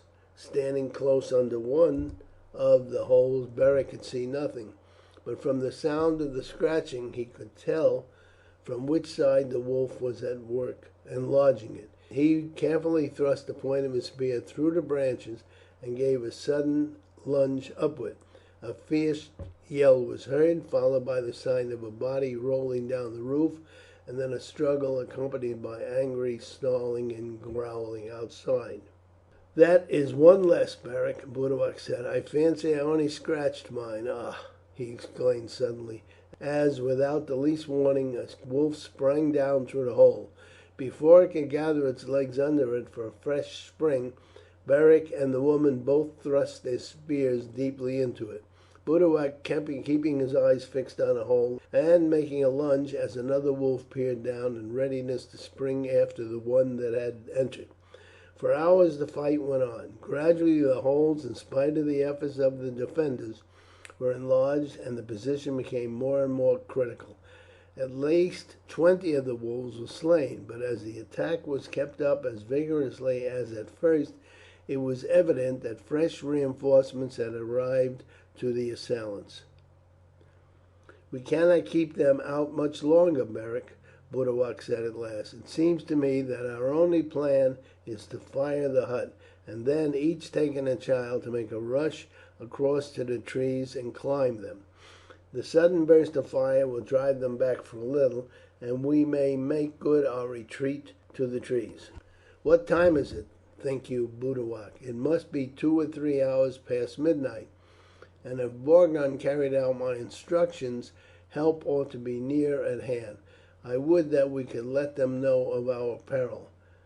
"There is a cow horn," the woman said, pointing in the corner of the hut. "My husband uses it for calling in the cattle." Boduoc seized the horn and blew a deep hollow blast upon it. There was a sudden pattering of feet overhead, and then silence. "That has scared them," Beric said. "Blow again, Boduoc. If we can but gain half an hour our friends may be up." Again and again the hoarse roar of the cow horn rose, but the wolves speedily recovered from their scare and crowded on the roof. "We can't hold out much longer," Beric said, as 2 wolves that leaped down together had just been dispatched. "Get a brand from the fire." At this moment there was a sudden scuffle overhead, and the 3 defenders stood, spear in hand, ready to repel a fresh attack, but all was quiet. Then a loud shout rose on the air. "Thank the gods, here they are," Boduoc said. He listened a moment, but all was still round the hut. Then he threw the door open as a score of men with lighted torches came running towards it, and raised a shout of satisfaction as the light fell upon Beric. "Thanks for your aid, my friends," he said as they crowded round him. "Never was a shout more welcome than yours. You were just in time. As you may see by looking at the roof, we were about to fire it and make for the trees, though I doubt if one of us would have reached them." As the men entered the hut and looked at the ragged holes in the roof and the bodies of 9 wolves stretched on the ground, they saw that they had indeed arrived only just in time. Among the rescuing party was the man to whom the hut belonged, whose joy at finding his wife and children unhurt was great indeed, and he poured forth his thanks to Beric and Boduoc when he learned from his wife that they had voluntarily abandoned the wood where they could have been secure in the shelter of a tree, in order to assist her in defending the hut against the wolves. "You must all come with us," Beric said. "The wolves may return after we have gone. When our hunt is over I will send some men to help you repair your roof. Where are the cattle?" "They are safe in a stockade at the next village," the man said. "We finished it only yesterday, and drove in all the cattle from the forest, and collected great quantities of wood, so that the women might keep up a great bonfire if the wolves tried to break in." A few minutes later the party started on their return. As they walked they could sometimes hear the pattering of footsteps on the falling leaves, but the torches deterred the animals from making an attack, and after 3 hours' walking they arrived at Cardun. The village stood on a knoll rising from swamps, through which a branch of the Stour wound its way sluggishly. Round the crest of the knoll ran 2 steep earthen banks, one rising behind the other, and in the enclosed space, some 8 acres in extent, stood the village. The contrast between it and the Roman city, but 22 miles away, was striking. No great advance had been made upon the homes that the people had occupied in Gaul before their emigration. In the centre stood Parta's abode, distinguished from the rest only by its superior size. The walls were of mud and stone, the roof high, so as to let the water run more easily off the rough thatching, It contained but one central hall, surrounded by half a dozen small apartments. The huts of the people consisted but of a single room, with a hole in the roof by which the smoke of the fire in the centre made its way out. The doorway was generally closed by a wattle secured by a bar. When this was closed, light only found its way into the room through the chinks of the wattle, and the hole in the roof in the winter. For extra warmth the skin was hung before the door. Beyond, piles of hides, which served as seats by day and beds at night. There was no furniture whatever in the room, save a few earthen cooking pots. Parta's abode, however, was more sumptuously furnished. Across one end ran a sort of dais of beaten earth, raised a foot above the rest of the floor. This was thickly strewn with fresh rushes, and there was a rough table and benches. The walls of the apartment were hidden by skins, principally those of wolves. The fireplace was in the centre of the lower part of the hall, and arranged on a shelf against the wall were cooking pots of iron and brass, while on a similar shelf on the wall above the dais were jugs and drinking vessels of gold. Hams of wild boar and swine hung from the rafters, where too were suspended wild duck and fish, and other articles of food. Parta's own apartment led from the back of the dais. That of Beric was next to it, its separate use having been granted to him on his return from the Camalodunum, not without some scoffing remarks upon his effeminacy in requiring a separate apartment, instead of sleeping as usual on the dais, while the followers and attendants stretched themselves on the floor of the hall. Chapter 3: A Wolf Hunt. Shouts of welcome saluted Beric as with his party he crossed the rough bridge over the stream and descended the slope to the village. Some 1,500 men were gathered here, all armed for the chase with spears, javelins, and long knives. Their hair fell over their necks. Their faces were, according to the universal custom, shaved with the exception of the moustache. Many of them were tattooed, a custom that at one time had been universal, but was now dying out among the more civilized. Most of them were, save for the mantle, naked from the waist up, the body being stained a deep blue with woad, a plant largely cultivated for its dye. This plant, known as Isatis tinctoria, is still grown in France and Flanders. It requires rich ground and grows to a height of 3 or 4 feet, bearing yellow flowers. The dye is obtained from the leaves, which are stripped 2 or 3 times in the season. They are partially dried and are then pounded or ground, pressed into a mass with the hands or feet, piled in a heap when fermentation takes place. When this process is completed, the paste is cut up, and when placed in water yields a blue dye.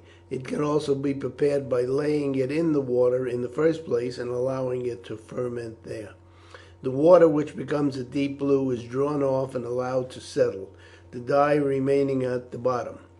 Fresh water is then added to the leaves, which are again stirred up, and the operation is repeated.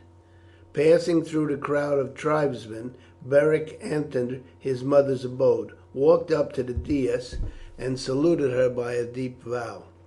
Parta was a woman of tall stature and robust form. Her garment was fastened at each shoulder by a gold brooch.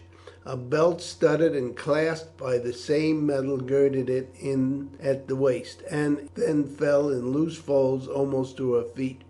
She had heavy gold bracelets on her arms. "You are late, Beric," she said sternly. "Our tribesmen have been waiting nigh an hour for you. I only heard at daybreak that Borgon had gone out to search for you with a party. It was well that he did, mother, for Boduoc and I were besieged in a hut by a pack of wolves, who would surely have made an end of us had not rescue arrived." "What were you doing in the hut?" she asked. "You told me you should leave the Romans' town before sunset and make your way straight back here." Beric shortly related the circumstance of the fight. "It is well that it is no worse," she said, "but Boduoc ought to have known better than to have allowed you to leave the trees, where you would at least have been safe from the wolves. What mattered the life of a woman in comparison to yours, when you know my hopes and plans for you? But stay not talking. Magartha has some roasted kid in readiness for you. Eat it quickly, and take a horn of mead and be gone. An hour has been wasted already." A few minutes sufficed for Beric to satisfy his hunger. Then he went out and joined 2 or 3 minor chiefs of experience who had charge of the hunt. The greater portion of the tribesmen had already started. Almost every man had brought with him one or more large dogs trained in hunting the wolf and boar, and the woods behind the swamp rang with their deep barking. Instructions had already been given to the men. These proceeded in parties of 4, each group taking its post some 50 yards from the next. Those who had the farthest to go had started before daybreak, and it was another 2 hours before the whole were in position, forming a long line through the forest upwards of 10 miles in length.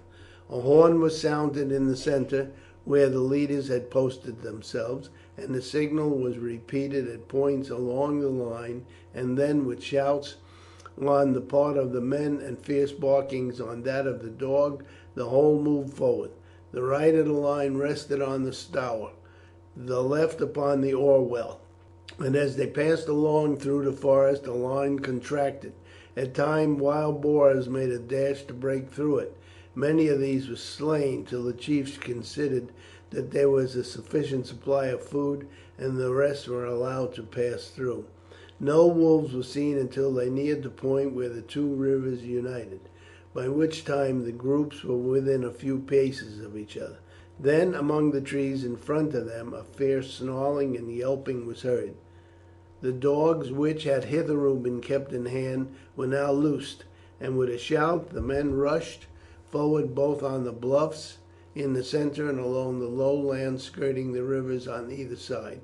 Soon the wolves came pouring down from the wooded bluff, and engaged in a furious conflict with the dogs.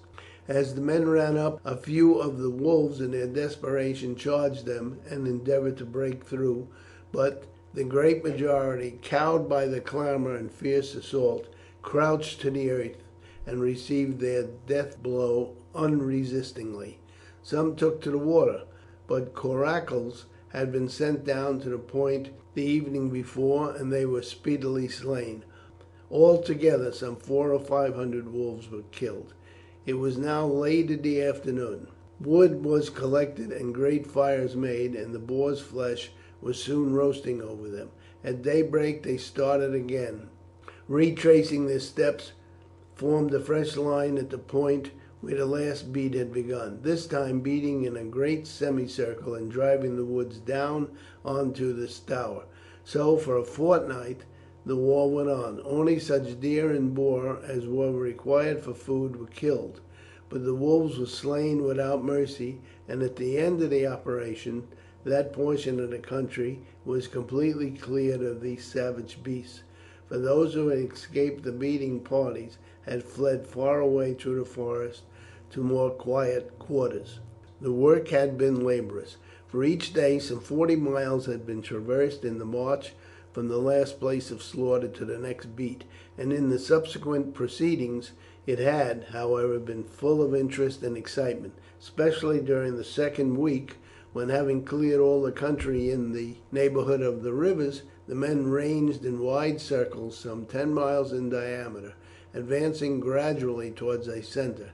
Occasionally many of the wolves escaped before the lines had narrowed sufficiently for the men to be near enough to each other to oppose a successful resistance, but in each case the majority continued to slink from the approaching noises until the cordon was too close for them to break through. Altogether over 4,000 wolves were slain. All those whose coats were in good condition were skinned, the skins being valuable for linings to the huts, for beds and winter mantles. Many men had been bitten more or less severely by them, but none had been killed, and there was much rejoicing at the complete clearance of the district of a foe that had, since the arrival of the large packs from the north, made terrible inroads among the herds of cattle and swine, and had killed a considerable number of men, women, and children. The previous winter had been a very severe one, and had driven great numbers of wolves down from North Britain.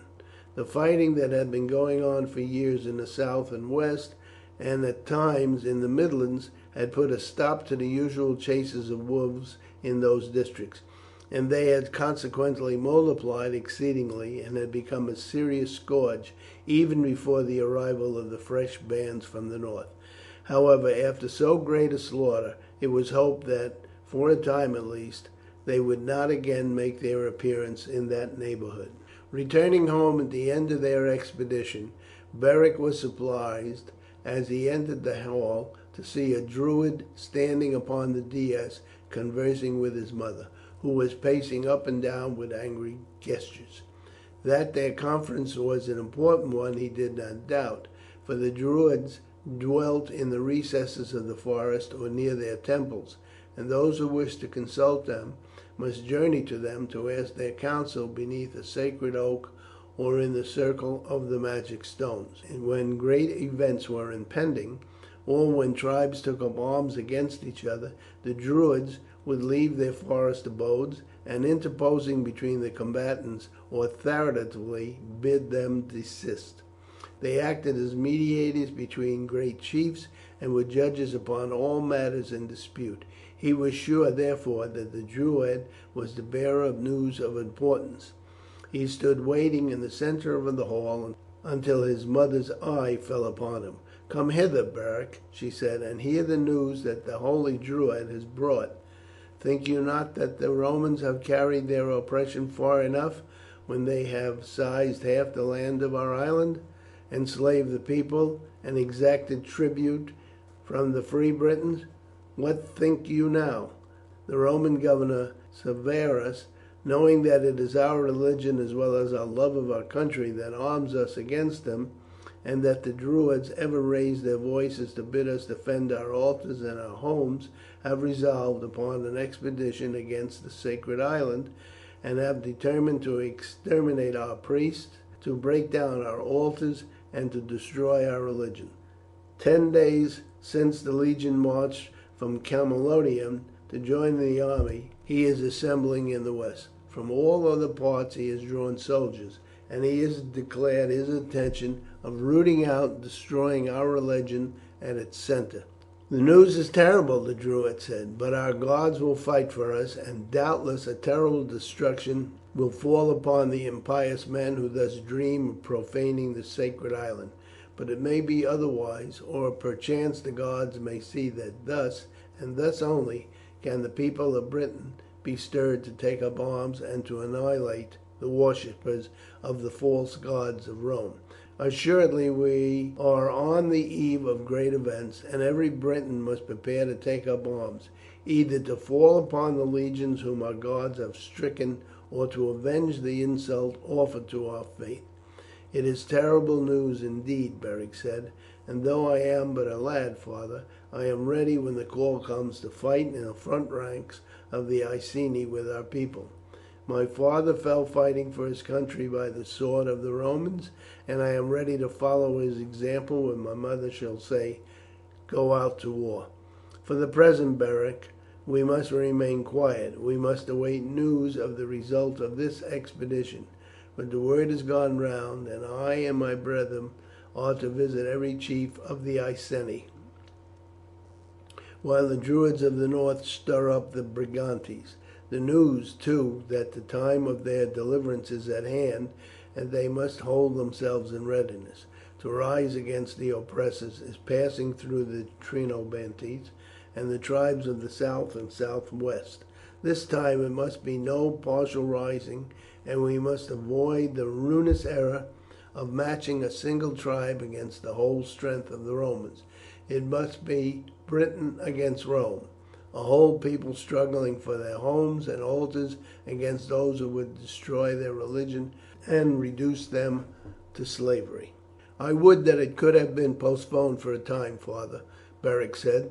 "During the 4 years I passed as a hostage at Camalodunum I have been learning the tactics that have enabled the Romans to conquer us. I have learned their words of command, and how the movements were executed, and I hope when I become a man to train the Sarci to fight in solid order, to wheel and turn as do the Romans, so that we might form a band which might, in the day of battle, oppose itself to the Roman onset, check pursuit, and perhaps convert a reverse into a victory." "Heed not that," the Druid said enthusiastically.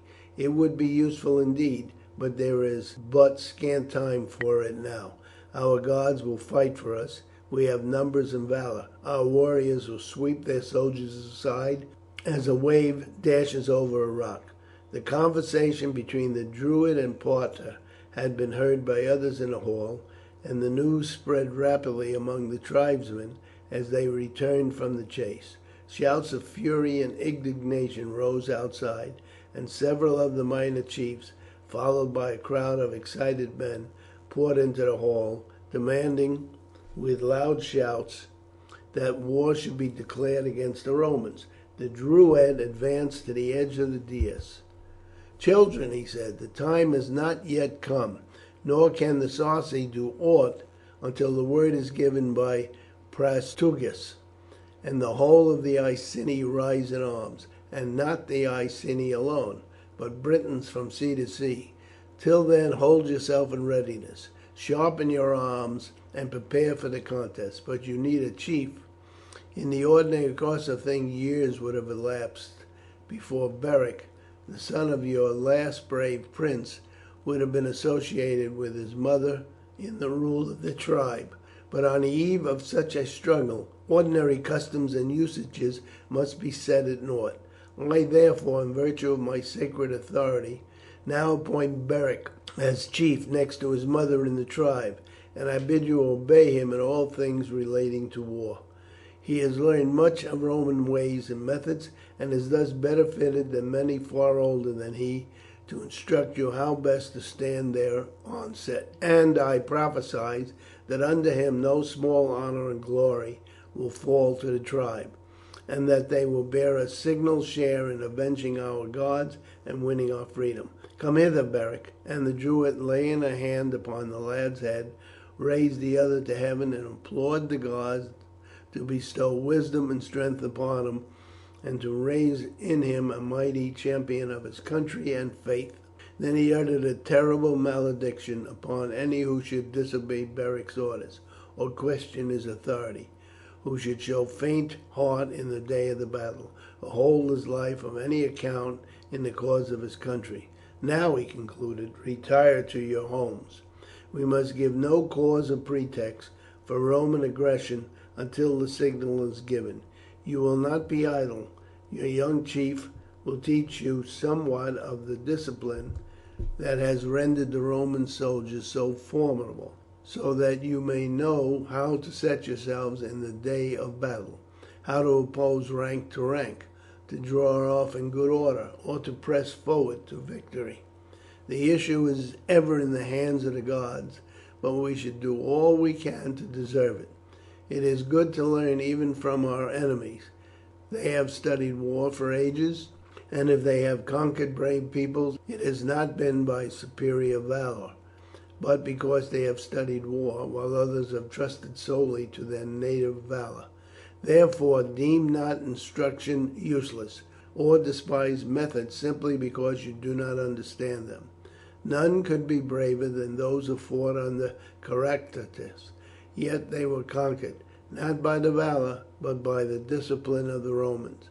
It was the will of the gods that your young chief should dwell for 4 years a hostage among the Romans, and doubtless they willed it should be so in order that he might be fitted to be a worthy champion of his country, and so to effect what even the valour of Caractacus failed to do. The gods have spoken by me. See that you obey them, and woe to the wretch who murmurs even in his own heart against their decrees." As he concluded, a loud shout was raised throughout the crowded hall, and swelled into a mighty roar outside, for those at the open door had passed his words to the throng of tribesmen outside. When the shouts subsided, Beric added a few words, saying that although he regretted he had not yet come to his full strength, and that thus early he should be called upon to lead them, he accepted the decree of the gods, and would strive not to be wanting in the day of trial. In matters connected with war he had learned much from the Romans, who, oppressors as they were and despisers of the gods of Britain, were skilled beyond all others in such matters. In all other respects he had happily his mother's counsel and guidance to depend upon, and before assuming any civil authority he should wait until years had taught him wisdom, and should then go through all the usual ceremonies appointed by their religion, and receive his instalment solemnly in the temples at the hands of the Druids. That night there was high feasting at Cardum. A bullock and 3 swine were slain by the order of Parta, and a number of great earthen jars of mead broached, and while the principal men of the tribe feasted in the hall, the rest made merry outside. The bard attached to Parta's household sang tales of the glories of the tribe. Even the women from the villages and detached huts for a large circle round came in, happy that now the wolves had been cleared away they could stir out after nightfall without fear. After entertaining their guests in the hall, Parta and his son went round among the tribesmen outside and saw that they had all they needed, and spoke pleasantly even to the poorest among them. It was long before Beric closed his eyes that night. The events of the day had been a complete surprise to him. He had thought that in the distant future he should share with his mother in the ruling of the tribe, but he had never once dreamed of it coming for years. Had it not been for the news that they had heard of the intended invasion of the Holy Isle, he should not have regretted his elevation, for it would have given him the means and opportunity to train the tribesmen to fight in close order as did the Romans. But now he could not hope that there would be time to carry this out effectually. He knew that throughout Britain the feeling of rage and indignation at this outrage was upon the gods of their country would raise the passions of men to boiling point, and that the slightest incident would suffice to bring on a general explosion, and he greatly feared that the result of such a rising would in the end be disastrous. His reading had shown him how great was the power of Rome, and how obstinately she clung to her conquest. His countrymen seemed to think that were they, with a mighty effort, to free Britain of its invaders, their freedom would be achieved.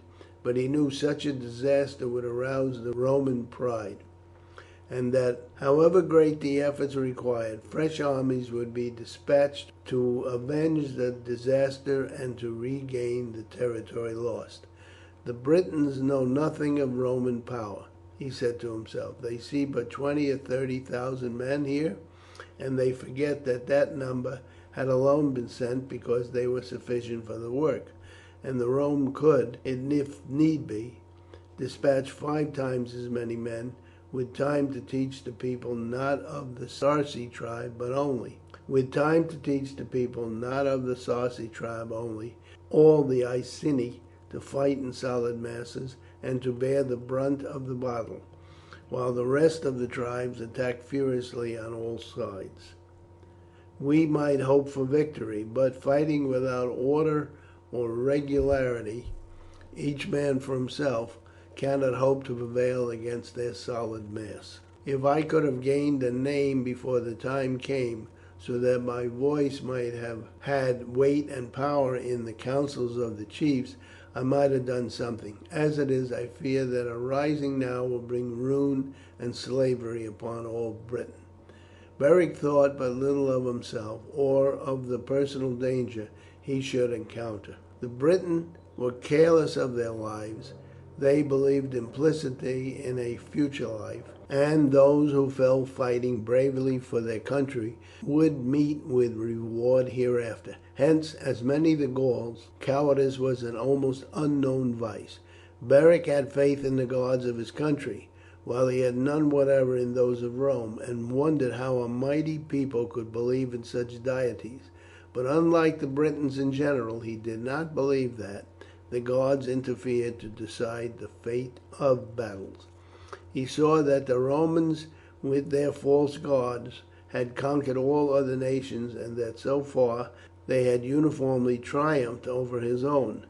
Therefore, mighty as he believed the gods to be, he thought that they concerned themselves but little in the affairs of the world, and that battles were to be won solely by valour, discipline, and numbers. Numbers and valour the British had, but of discipline they were absolutely ignorant. And it was this that gave so tremendous an advantage to the Romans. Hence Beric felt none of the exultation and excitement that most British lads of his age would have done on attaining to rank and command in the tribe to which they belonged. The Britons despised the Romans as much for their belief in many gods as for their luxury, and what they considered their effeminacy. The religion of the Britons was a pure one, though disfigured by the offering of human sacrifices. They believed in one great supreme spirit, whose power pervaded everything. They thought of him less as an absolute being than as a pervading influence. They worshipped him everywhere, in the forest and in the streams, in the sky and heavenly bodies. Through the Druids they consulted him in all their undertakings. If the answer was favourable, they followed it. If unfavourable, they endeavoured to change it by sacrifices and offerings to the priests. They believed firmly in a life after death, when they held that the souls of all brave and good men and women would be transported at once to an island far out in the Atlantic, which they called the Happy Island. The highest places would be theirs who had fought valiantly and died in battle, but there was room for all, and all would be happy. Holding this idea firmly, the Britons sought rather than avoided death. Their lives in their separate tribes were quiet and simple, except when engaged in the chase of war. They were averse to labour. They were domestic, virtuous, frank, and straightforward. The personal property of a stranger was sacred among them, and the most lavish hospitality was exercised. It was not strange that a simple, hardy people, believing firmly in the one supreme God, should have regarded with contempt alike the luxury of the Romans and their worship of many gods in the likeness of men and women, and that the more Beric had seen of the learning and wisdom of the Romans in other directions, the more he should wonder that such a people should be slaves to what seemed to him childish superstitions. The next morning, after a consultation with some of the minor chiefs, 100 men were summoned to attend on the following day. They were picked out from families where there were 2 or more males of working age, so that there would be as little disturbance of labour as possible. It was principally in companies of 100 that Beric had seen the Romans exercised, and he had learned every order by heart from first to last. The manoeuvres to be taught were not of a complicated nature. To form in fighting order 6 deep, and to move in column, were the principal points. But when the next day the band assembled, Beric was surprised and vexed to find that the operations were vastly more difficult than he expected. To begin with, every man was to have his place in line, and the tribesmen, though eager to learn and anxious to please their young chief, could not see that it mattered in what order they stood. When, however, having arranged them at first in a line 2 deep, Beric proceeded to explain how the spears were to be held and in what order the movements were to be performed, the exercise answering to the manual and platoon of modern days. The tribesmen were unable to restrain their laughter. What difference could it make whether the hands were 2 feet apart or 3, whether the spears were held upright or sloped, whether they came down to the charge one after another or all together? To men absolutely unaccustomed to order of any kind, but used only to fight each other in the way that suited him best. These details appeared absolutely ludicrous. Beric was obliged to stop and harangue them, pointing out to them that it was just these little things that gave the Romans their fighting power, that it was because the whole company moved as one man and fought as one man, each knowing his place and falling into it. However great the confusion, however sudden the alarm, that made them what they were. "Why do they conquer you?" he said. "Chiefly because you can never throw them into confusion. Charge down upon them and break them, and they at once reunite, and a solid wall opposes your scattered efforts.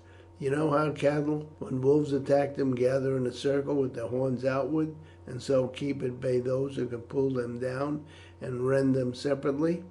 At present it seems ridiculous to you that every position of the hand, every movement of the arm, should be done by rule, but when you have practiced them, these will become a second nature. So with your other movements it seems folly to you to do with measured steps what it seems to you can do far more quickly by running together hastily.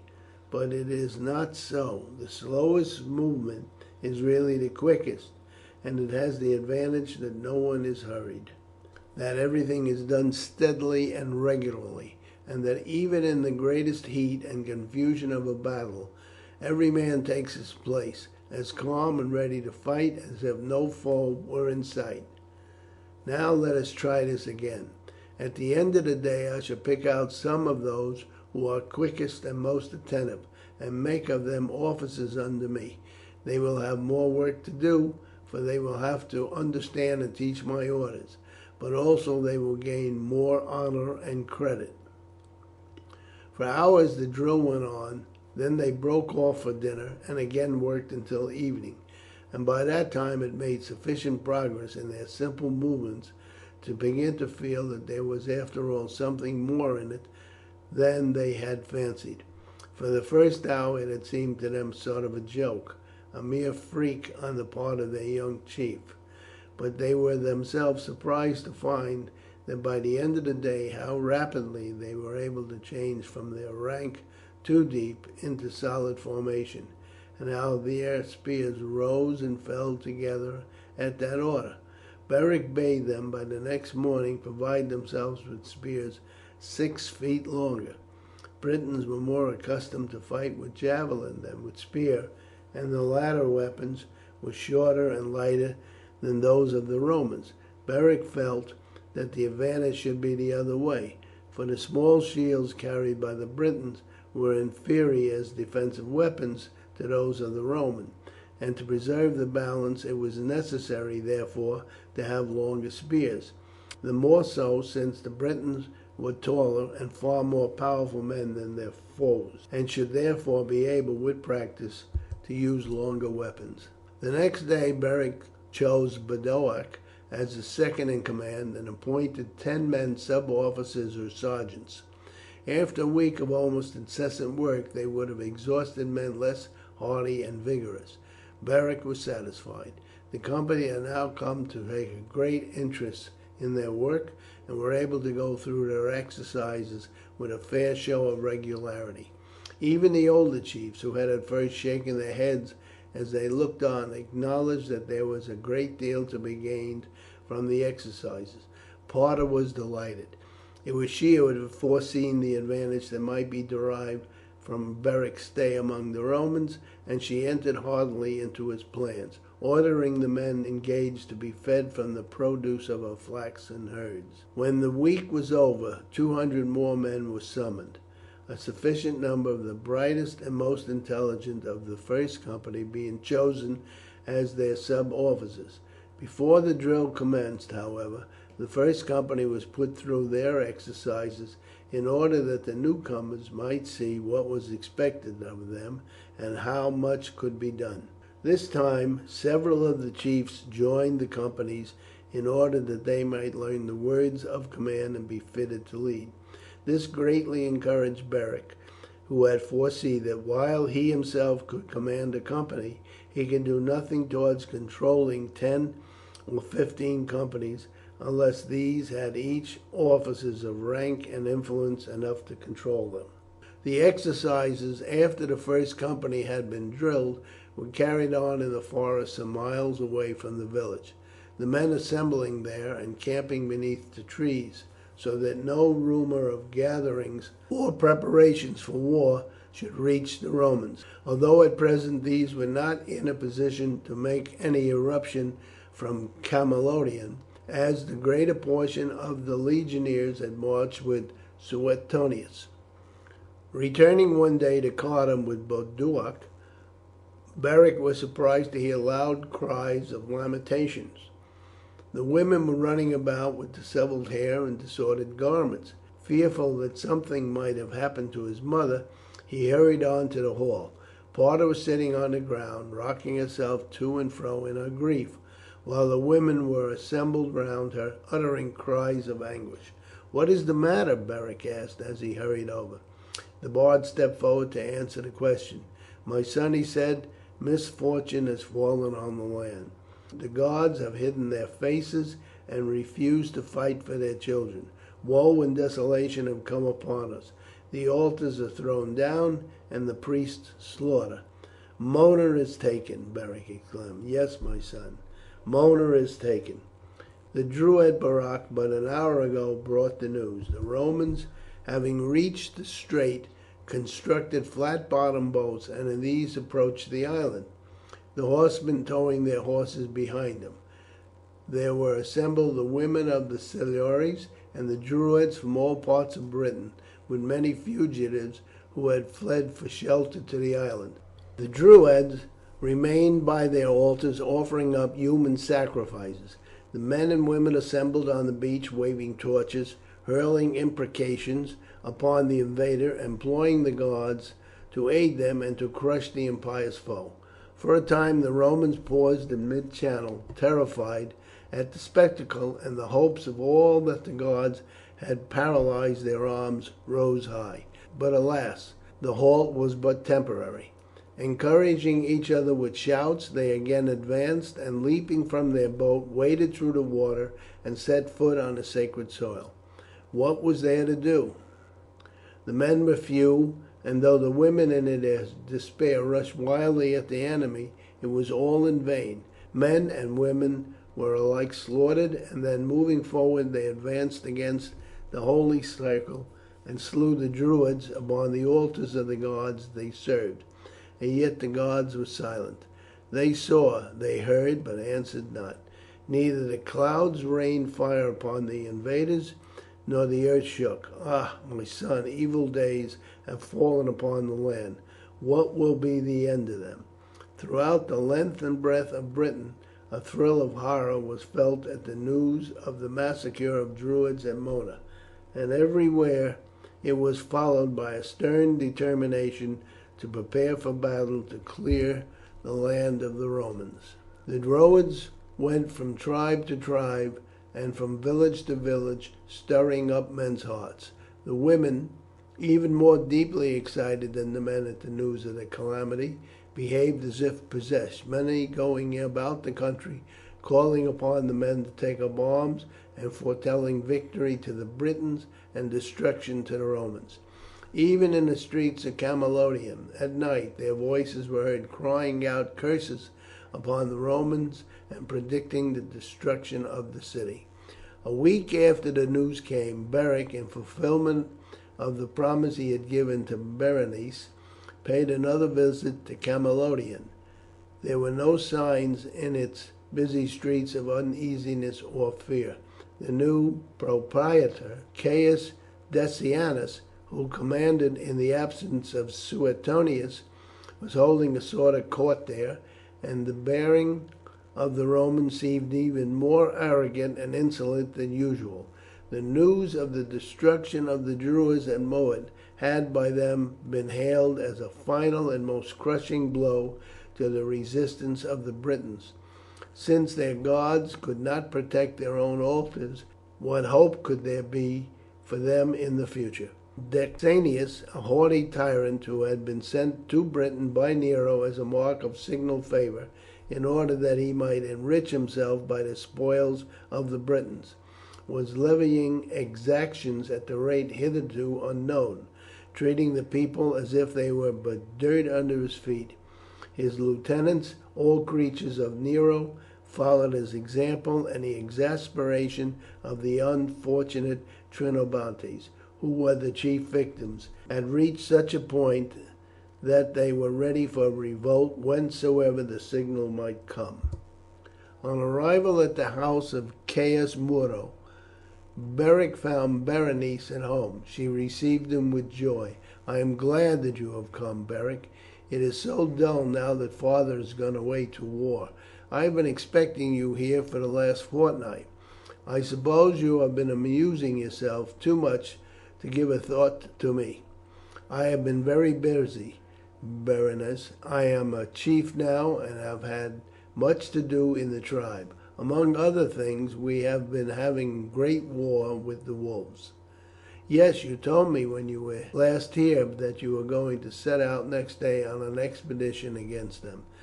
"They began first, as it turned out," he said smiling, "and very nearly made a meal of me that night on my way homeward." "Sit down and tell me all about it," she said. "You know I love stories." Beric recited to her the story of the fight he had at the hut. "And there was a woman there. How terrible it must have been for her to be alone with the children before you arrived, and to think of her killing wolves with the spear. How different your women must be from us, Beric, for we are only taught to embroider, to dress ourselves, and to care for pretty things. Why, I should be frightened out of my life at the sight of a wolf, if I were all alone and had no one to protect me." "Our women are brought up differently, Berenice. We regard them as altogether our equals, and many of our tribes are ruled by women. My own, you know, for example. They do not go into battle with the men, but when a camp is attacked they are ready to fight in its defence, and being brought up to lead a vigorous life, they are well nigh as strong as we are. Among all the Gaulish nations the women are held in high respect. Of course with you this is so sometimes. Your father was wont to listen to the opinions of your mother, but you know that is not often so, and that with many Romans women are looked upon as inferior creatures, good only for dress and pleasure, useful in ordering a house and in managing the slaves, but unfit to take part in public life, and knowing nothing of aught save domestic affairs. And what has been going on here, Berenice?" "Nothing," the girl said. "At least I have been doing nothing. I went to the foot races the other day, and saw the propraetor, but I don't like him. I think that he is a bad man. I hear the stories among the ladies of his being cruel and greedy, and there have been mad women going about at night shrieking and crying. I have heard them several times myself. Some of the ladies said they wished that my father was back here with his legion, for that there are but few soldiers, and if Decianus continues to treat the people so badly there may be trouble. What do you think, Beric?" "I cannot say," he replied. "It seems to me the Romans are bent upon crushing us down altogether. They have just captured our holy island, slaying the priests and priestesses, and overthrowing the altars, while Nero's officers wring from the people the last coin and the last animal they possessed. I fear that there will be trouble, Berenice. No men worthy of the name could see their gods insulted and themselves despoiled of all their possessions without striking a blow in defence. But they will only bring more trouble upon themselves," the girl said gravely. "I have heard my father lament that they force us to fight against them, though you know he held that it was our fault more than theirs, and that if they were ruled kindly and wisely, as were the people in southern Gaul, where the legion was stationed before it came over here, they would settle down and live peaceably, and be greatly benefited by our rule. If you treat a man as you would a dog, you must not be surprised if he bites you," Beric said. Some of your people not only think that we are dogs, but that we are toothless ones. Mayhap they will find their mistake some day." "But you will never fight against us, Beric," the girl said anxiously, "after living so long among us." "I would not fight against your father or against those who have treated me well," he replied, "but against those who ill treat and abuse us. I would fight when my countrymen fought. Yet if I could ever do you a service, Berenice, I would lay down my life to it."